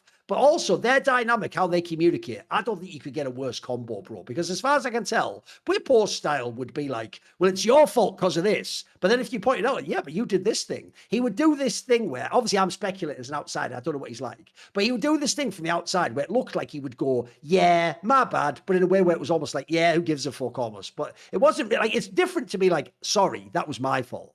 And go, my bad, let's move on anyway. And the reason if you're Crowley, that will tilt the shit out of you is because Crowley isn't at all, he's not tactical, he's just a totally brutally raw person. And if he really, and by the way, like I said earlier about me, where people go, you're upset. Crowley is absolutely obsessed with League of Legends. And he really, really cares a lot about arguments and what's right and what's ideal play. So I feel like these two, the dynamic is so fucking off with them, bro. Like it feels like Whippo just, by being Whippo, just tilts Crowley. And then Crowley is just so invested. It's like the stakes on their discussions were crazy, bro. They weren't even having combos. They were just like torturing each other. Yeah, it's just it got strange because they argued in ways that were similar at times, where it's like rather than having an argument, they are saying the things that they hope will make the other person say something specific. Yes. And then it was yeah. Yeah, it's like, oh, you said this thing, I disagree with that thing, I need you to like apologize for that one thing, and I can't move on from it. That dynamic, you know. But it's like in many teams, there's often it's like certain players that can't like review with one another, and it's not gonna be fruitful. That's very, very, very common. You just like funnel your energy into different things, and eventually, like after that big argument, our scrims were looking better. Like definitely they looked better. But then we had the other problem that our matches were having issues that we needed to address, which was separate from the other thing. Obviously, the foundation wasn't like super strong for us to address it in the best way possible and in the short term, because obviously you have to navigate. It's like, what can you do that won't cause harm, what won't do damage, and so forth. You need to kind of navigate it. What kind of impact can you have? And navigating that isn't like super easy. I do think that we went into those matches with a lot of hope. I think back to moments, maybe I could have said something, maybe I could have pushed harder, but maybe I would have sit here and thought it's like, oh, I pushed too hard on this person in this moment, and he played worse because of it. Like those things I'm very careful with, and I need a lot of time to understand group dynamics to know where I can push the buttons, right? But all in all, I do think it's like, these are things that you can figure out, but it takes time. And I think the pressure was on instantly, which was very unique. You play elimination match after being together for 7 days. That's very unique. And I think that was a new experience for everybody. And I do think in hindsight, for sure, some of the guys could have managed that better. It's disappointing to go out that way, but I don't think anyone didn't try. Everyone tried really, really hard, sometimes too hard in their own way. And I think that's a common thing. It's like, the super team problem, even though in the case of EMA Masters, I think this is a super team. You kind of saw the super team problem there, where you have a player that is very strong-minded in the way he wants to play and a strong direction in the other direction, but you have people pulling in different directions, so it won't ever work. But if people leaned into one way or leaned into another, then it would have worked a lot easier. And that compromise, that balance is something that you need to work hard to find, and we just didn't have the time to figure it out.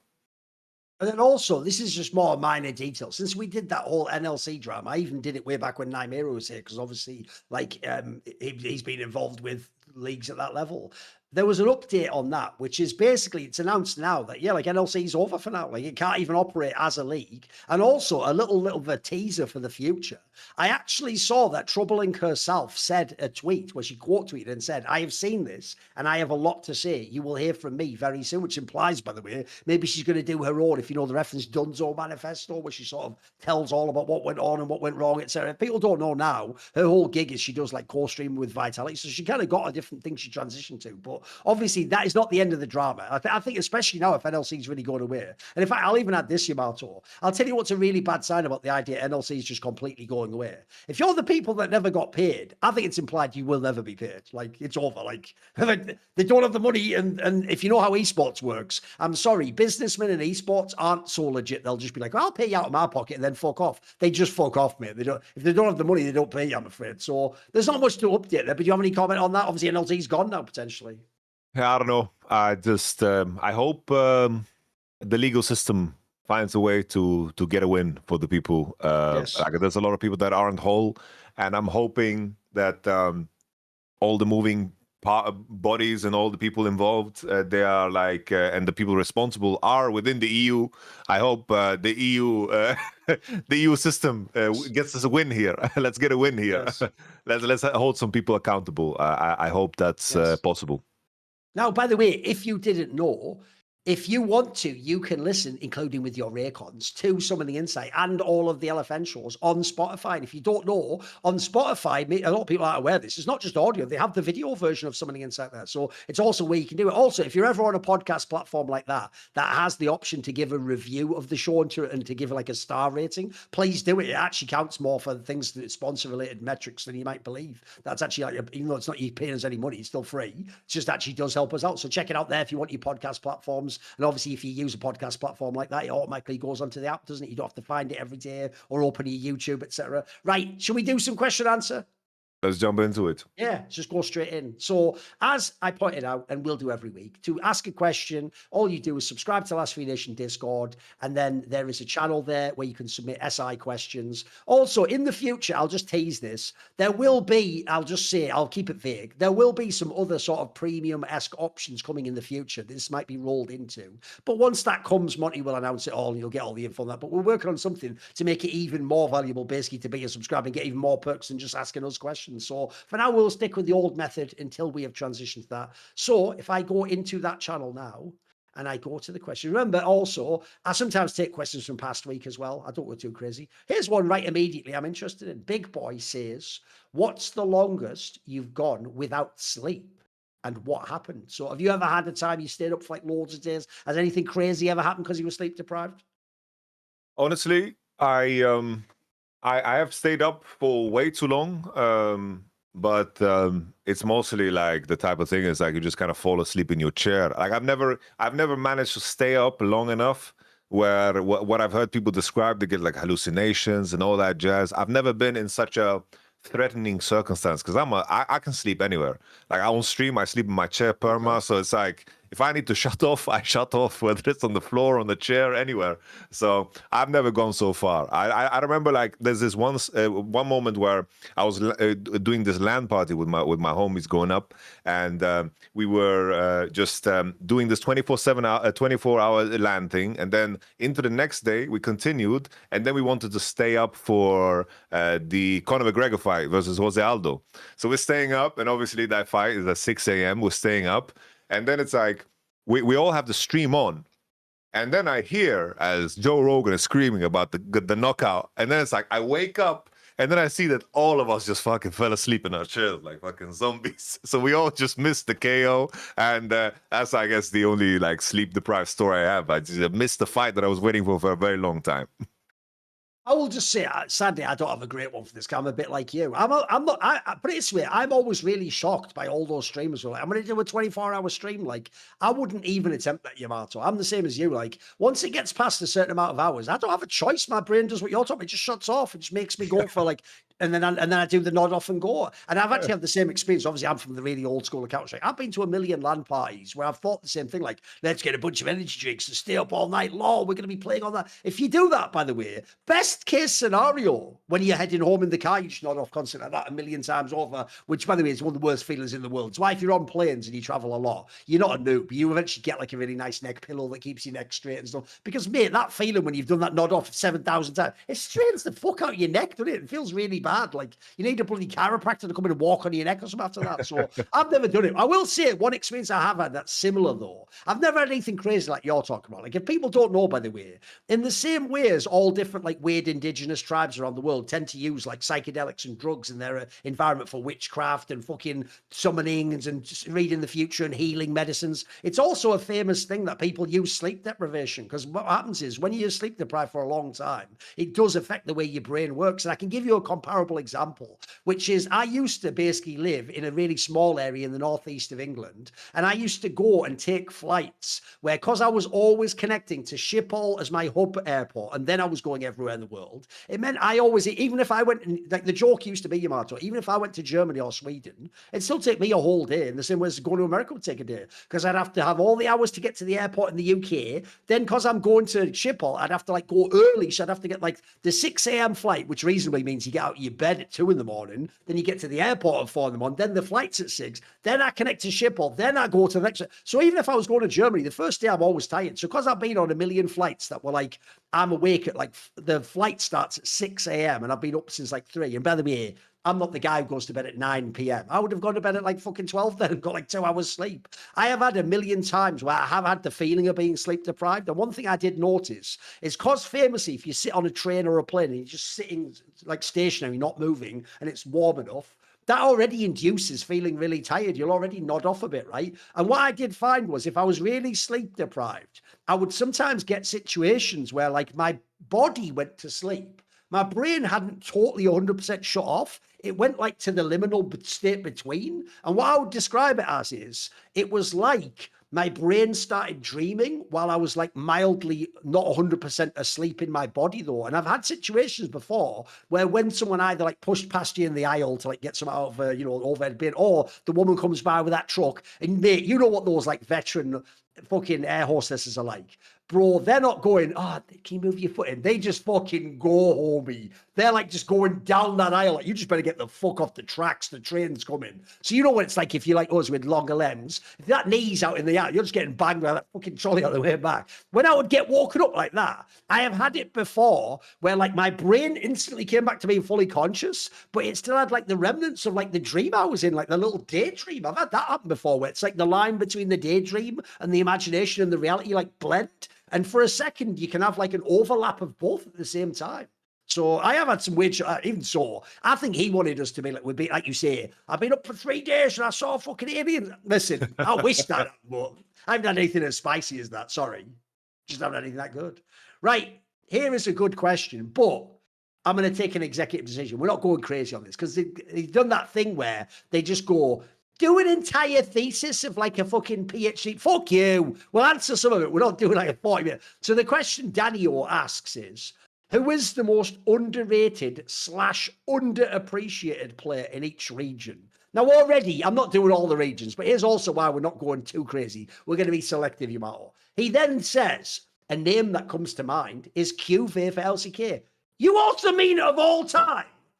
I have to do like 5 regions. We're not doing that. That'll take an hour in itself. So what we're going to do instead is, let's just think. It could be historically, it could be now. Just who comes to mind? Who do you think were underrated or underappreciated players? Who's like a good example for you? Who fits that category? Like, I'll give it. Let's start in our region, EU. Who's an EU player you never thought really got the credit they deserve, or they're actually better than people always thought? Who do you think would be in that category? I feel like the at least in the context of where the conversation has gone now, because during their time they were appreciated, but now people don't look back at them and they don't like mention them at all in the conversations of like the great players. Because I had to actually have a conversation on stream and argue for why Wunder is the top lane GOAT of the region. Holy fuck! Okay. Which was really shocking to me. Like, I had to argue for that. And like they all have Broken Blade or something? Are they just taking Broken Blade to one now? Broken Blade. Right, okay. And it would be like, like it's very easy for me to just go down the lane of like 2016, 17, 18, 19, 20. Like, he was by far the best top lane in the region. And also he was in the conversation of being like the best top lane in the world at times, which is like unheard of. Or even like a player like Perks. It's like he was minimized to like some tweets that he liked, which is crazy when we think about like the career that he's had and the impact he had as a player. Because I do think that as a player, he was like extremely important to the region and definitely like a top 5 player, European player of all time, like easily. And just those are the players that come to mind. Like when I think of the other regions, we've been blessed in a way that the specific players that were underrated for a very long time actually had like moments and opportunities to actually showcase themselves. Because the people that came to my mind was like a player like BDD, who's just been fighting so hard regionally and just dominating regionally, but just didn't have the teammates around him. He got his world finals. Like Tarzan was a player that we also always like hyped up, but everyone just kind of looked at him as a choker. But these are two guys now that have gotten their opportunities in the limelight, so they are viewed differently. But there was a long period where they were just like very, very underrated, and that was frustrating, definitely, to perceive when people were talking about them specifically. This is a tough one because I know what you mean. If you go historically, there's loads of old school players. People just don't know how good they are. I'm trying to think of people where like they were never like the top player, they never had the hype ever, and more like that sort of angle. Like, you know what? This is more borderline, but even though, I tell you what, I've got one for you. I actually do think if you want to go for NA, I do actually think Dardoch was always underrated because obviously his whole like bad behavior and the breaking point, that just dominated the headlines. And what people never seem to realize was the reason why someone like him had so many chances is he was a very talented player. Like I can tell you behind the scenes, all the people who were on the teams he was on, even the ones who had arguments with him, once he left, they would do the forgiven thing and be like, oh, he was insane though. Like they would tell me the same thing. If you saw him in scrims, boy, he'd just like play a Lee Sin and just fucking dominate the whole scrim. And he was actually like shit and all. And a lot of them, like the joke is, one of the coolest ones about Dardoch's career actually is, if you remember, there was that really bizarre one where he was on that CLG team where they were number one when they traded him for like Xmithia or whatever the fuck from Immortals. They were number one in the regular season, and then he had like an issue with his coach and he got benched for some like random player no one can even remember, and it ruined the. I can tell you, all those C9 players like fucking Afromu now look back and they're like, I wish that never happened. Like we actually could have won the LCS. Like he was really fucking good, and I didn't have problems with him, or you know, he was spicy, but you could. By the way, they played in a team with fucking double it. They could handle a little bit of spice, you know. So I think there's one because essentially he's not a person who became a champion or anything, but he was a very skilled player. Like in the modern day, I've always thought he's another one of those people like Double Lift, where bro, we could have skipped the first few years where everyone says you're toxic. You should have just come to EU, bro. If you'd have been in EU, you'd just be one of another jungler that talks shit on people and is really good at the game. Like we would love a player like that. Sadly for him, there wasn't this like Giorgio Busio world back then when he could come over and be on an EU team. I've always thought if you'd have thrown him in a mix with some of those EU teams where there was no coaches and everyone just argued, some would say a bit like Witchcraft now, whatever. Listen, it's over now, Yamato. That's the last joke, possibly, on this episode. So, yeah, the point is, though, I think he would have been more suited for that one. Is there anyone you actually want for an Asian region, though? Is there any, like, big Asian player that you always thought was, like, underrated? Because I'm sure there's loads. There's got to be loads for LCK and LPL. Like, I'm trying to think now in the LCK, who do I think was actually slept on? Because the problem is a lot of them became pretty good since then. Like in LCK, like the roster building has been very, very good. We of course, our boy Rookie has always been very, very underrated and underappreciated. Only ball knowers who appreciated. Oh, I've Rookie, got one. like. Since you mentioned, I was just thinking because you were mentioning a Korean player that went to the LPL. I understand, disclaimer, this person in real life might have done things that were fucked up. But if you remember the Korean ADC, Mystic, who played on Team W, that guy was really fucking good, bro. Like, listen, he wasn't the best ADC in the world, but he was pretty fucking good, though. He was a banger player when he was in the LPL, I can say that much. This guy was really good. I remember that 2017 Worlds run, like him and Condi, like they were. He was the one that kind of like he was a big push in what the meta became at the World Championship for sure. He was ahead of the curve. All right, I've got one more for you. I've got an LPL player for you. The LPL player I'm going to pick is this. Sadly, he became a meme, but as a result, I think also I'm going to pick another jungler. I think people actually do think, Yamato, that MLXG was just a meme. Bro, he was just the ultimate LPL jungler. He really was the guy who like always went in and always found a fight and always looked for it. But I'll tell you what, that is mad entertaining to watch. And he was a good player too. He wasn't as good as like the best junglers ever, but like if you want to look at any meta, he'd have been like top 3 in the LPL. He was pretty fucking good. Oh, he's like Shun before Shun. Yes. He was the ultimate facilitator that was willing to do the dirty work. And that was like the perfect player for a star-studded roster. Like MLXG was a gangster. Yes. Okay. What about this question? Okay. I will say, obviously, we go into this question with our own biases. If you know me and Yamato's careers, you know which way about. But he asked the question, so we'll answer it. Tallahassee Riot Supervisor says, if you were the G2 general manager going into 2023, so a couple of years ago when they made this call, would you have picked Hans Sammer or Upset or someone else? So would you go with Hans Sammer? Would you go? Now I say that because I'm obviously like friends with Upset. I like them a long time. You might have even coached him, so I don't know if we're too biased for this one. But what would your tip be? Would you have stuck at Hans Sammer? Would you have gambled on Upset? Would you take a third person as someone else you'd try? I think the crucial detail of that entire offseason was that Mickey and Hans specifically requested each other. Right. And I think that's such an important buy-in that I wouldn't want to break.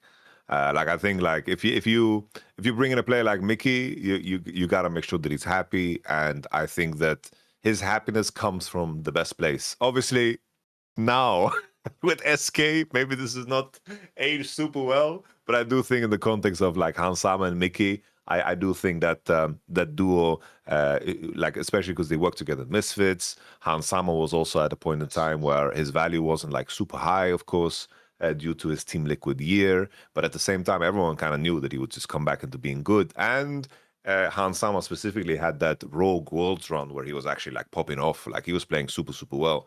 So with all of that context, I do think that Hans Sammer was the better player to slot in at the time. I think it just makes more sense in the context of what Mickey wanted. And even though Ups is my homeboy, like I think that especially because it's an even easier decision to make because we know how it played out. And I think it played out really good.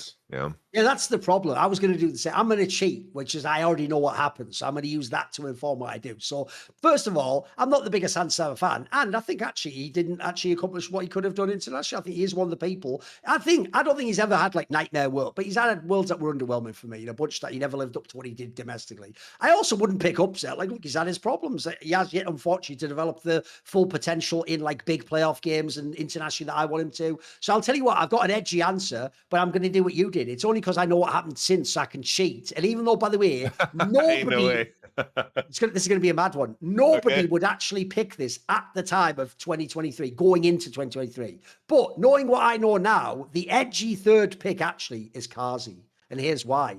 Because Kazi on Mad Lions, that was the year he became insane, bro. Remember, that was when famously, it actually turns out, I used to always compare him to like Jackie Love. It turned out his coaches actually just showed him LPL VODs and were like, you should actually play like this. And that's why he played like Jackie Love. That was when he started playing that LPL style of ADC where you just go in, bro. You don't play the reckless, stay on the outside LCK style where you're really safe and you find the right fight and you back out. He did the style where you just go in and then you just trust people will bail for you and you just get your whole fucking kit rotation off, do as much damage as you can. And if you win the team fight, so I think actually, if you could put 2023 Kazi with like Caps and fucking Yank, that'd be not Yank, the fucking broken, that would be a banger lineup in my opinion. That'd be really spicy. Yeah, bro. I knew exactly where you were going. I thought you were either gonna drop Kazi or Krani when you said that.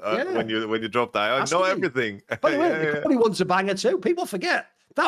This is why I can tell Yamato, there's a lot of like new casual fucks commenting on the Lost Retorners and Witchcraft. When people tell me Crowley wasn't that good, guys, in the G2 era, he almost won a split and he was the best player on his team when he did that. Like that BDS split, I think he was the MVP of that split, mate. He was fucking that. The whole reason he was essentially kicked from the team is because it was so much about him. He was the player that when that no longer was as effective, they had to remove him because the whole team was him. It was like he was the fucking Uzi eye of that team, bro. You just gave him all the resource and picks, and he carried the game. Like he was mega. I wouldn't even hit that move either. What about let's see. Right, here's a good question. It's a classic one, but I feel like you'll be a good person to answer it. World Champion Pioshik, which is the name of the person asking the question. Already, that's like some troll shit coming, I know, but it's actually a serious question. He says, how does the personality of pro players affect their role/play style? For example, do junglers have certain traits that drove them to choose jungle over other lanes? Do aggressive style players have similar personalities outside of League? What do you think? Oh, it's like there's some similarities in the roles. Like if I think back of like players that I have, coached, it's kind of like the appeal of the role speaks to certain personalities. Because it's like a lot of these things, like focus on numbers, focus on the lane, being like hyper focused on yourself. This is a very common ADC trait. It's like they want to review the lane, they want to think about how the jungle can connect to them. I almost like every damn ADC that I work with is leaning into that. It's very rare that you get an outlier. Junglers, they tend to be like in my experience, is like you work with junglers that you know. It's like the comparison to the other jungle and the race to the other jungler, like that ego battle and the kind of disconnect from everything else that happens in the game and the urgency to do something out of pocket when they feel behind because of the tendencies that you see in solo queue. That's also like a very, very common trait. And the people that like lean into the jungle role are more the ones that want to like flex mechanically and don't have, let's say, the academic kind of angle to the game. Like they're not going to study the game at like great depth. Like that's very rare that you get the junglers like that. You know, you have an occasion like Inspired and so forth, and it's more common now. And obviously these tropes are less common now because you need to be a lot more complete as a player.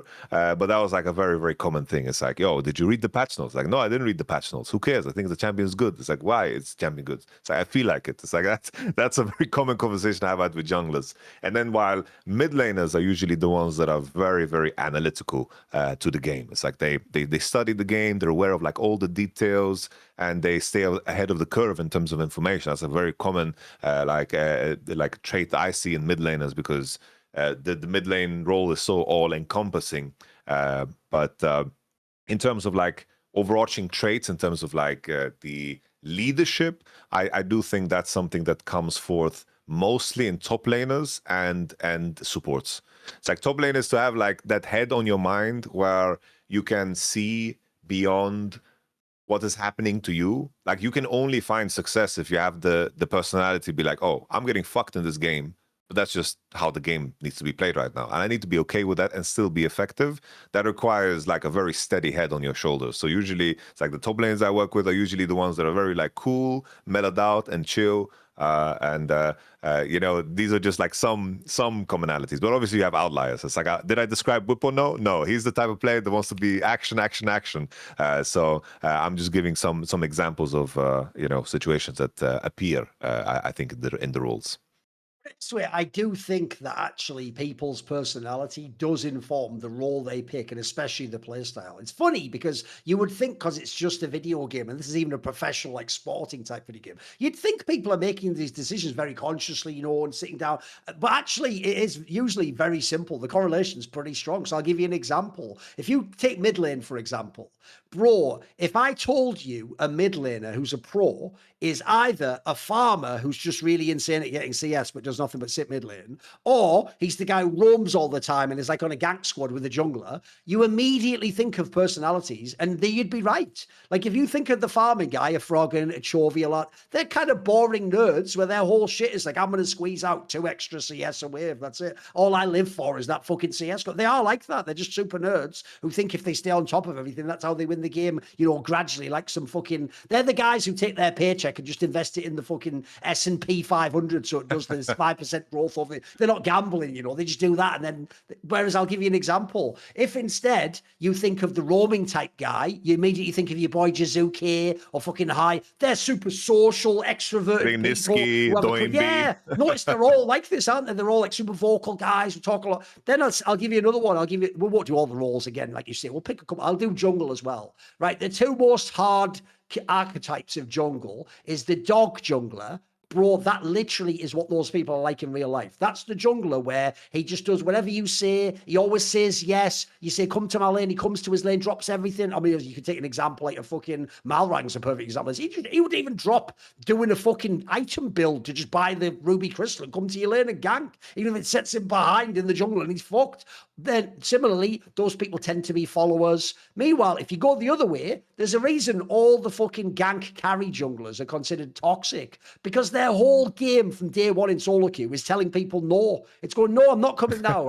I have to get to this level. I have to get ahead of this guy. Your lane's fucked anyway. Like, there's a reason that guy's considered toxic, because that's his playstyle. That's who they are. Dom, fucking Meteor. They're all like that. All the ones that you think of in that particular sense. That's exactly their archetype, who they are. So I do think it's actually, it's a good question. And also, it's something we can answer with a million examples. And I mean, I think it's actually a pretty strong correlation. I agree with you. There's rare outliers, but in general, put it this way, the best example is like Asians. If I could actually just see how a player played and then I could do like an interview with him separately, I would bet there's a very strong chance I could have a guess of who he is. And by the way, I say that Yamato is somebody who's done a lot of interviews, because that is part of how I do interviews in League of Legends. Because since I don't have the same eye test for League I do for CS, I rely on these archetypal things. And it's shocking how often it is true that if I ask someone these questions, are you this sort of a person based on how they play? It does tend to be that they'll be like, actually, I am. And how did you know that? It's just like, it's just a kind of a mold that's fit many people who've done your role in that particular way, you know.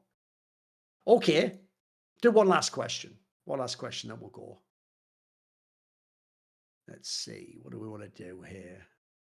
Right, here we go. We've discussed this before, so we knew this is the last one. Josh Gerling PT says, what, if anything, would Keen need to do to be considered both the BOAT, best of all time, and the GOAT of top lane? Does he need to do anything for either to be your best top laner and your greatest top laner of all time? Is he already your greatest top laner of all time? Where would you put him? Honestly, I think he's in the conversation. Like, for me, I understand. Like, for me, Marin is out of the question. That's gone. I think Smeb is gone.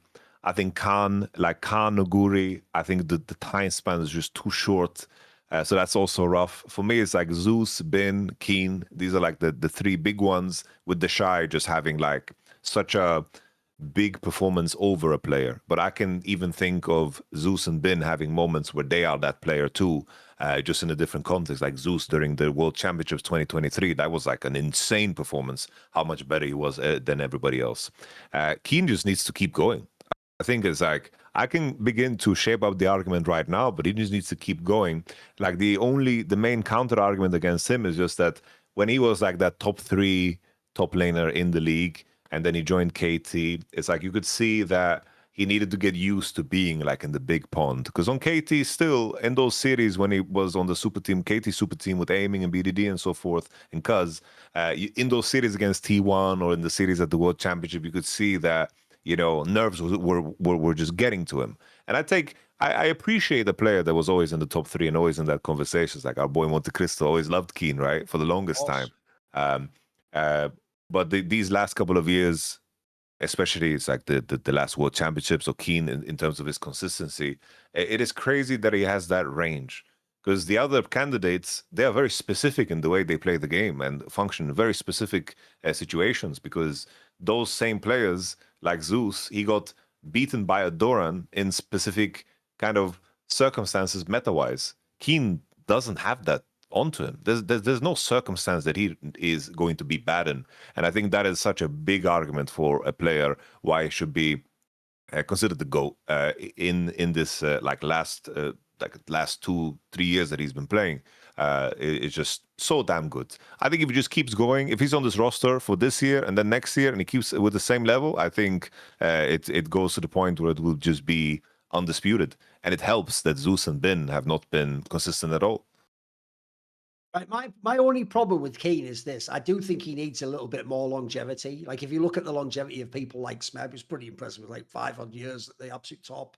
I mean, even someone like Bin's comparable. I do think Keen needs a little bit extra as the elite top laner. One thing I think is a very good point for him, though, is he's the only person on the list that I think is almost equally good at both styles of top lane, like the carry and the weak side. Most people are either a weak side specialist, hence why I don't personally usually let Impact into these conversations, or all the other names are the carry. They're mostly the best player on the team that you play, the Shy, Smeb, it's Bin, these guys you play to that. So I do think that part is extremely impressive, because I also think Keen's the only top laner that you could put in almost any team, assuming he can communicate, and he'd be like a great, if not the best person you could add to the team. I actually think that's why he's OP right now in this team. Like, he was way more of a player that was played like carry style in KT than he is now. Like, now he knows that if I have Chovy and I have rulers, sometimes it's better that I let them carry the game and I'll just be a rock in the top lane, but like the ultimate rock rock in that sense. So I think I think top lane, by the way, I think is the most interesting GOAT discussion of all time and BOAT discussion, because if you want to go off pure peak, there's loads of names like you said. Like sadly, Khan for me can't be the greatest, because I actually think he only figured out the international game towards the end. But he was really good those last couple of years. He was such a fucking strong player. He really could have won that Worlds with Damwon. He was very good. Then you have I don't think anyone's ever had the peak that like peak Bin and Shy had. The Shy and Bin had unbelievable. If you pick their best year, that might be the best top player ever. Like they smash everyone with whatever they pick. They're unbelievable. Smeb, I'll always have a soft spot for, because I always thought he did like some shot calling elements. He had a longevity. He worked in he sort of had some pretty bad teams too. I don't know on this one. Zeus, I do think it's up there. For me, it depends on this. The reason why this one's so different, it depends on my criteria or my day. I can go between a bunch. Sometimes I feel like it is Keen. Sometimes I felt it was Zeus towards the end there. True, it's harder now because he doesn't look as good, so it's not as fresh in your mind. Sometimes I still think it's Smeb. Smeb often was my placeholder for many years. I don't know. I'd have to sit down on that one. I'd have to sit down and think about that one. Anyway, we will answer more questions next week, and we will obviously talk about what happened at First Stand. See you next week.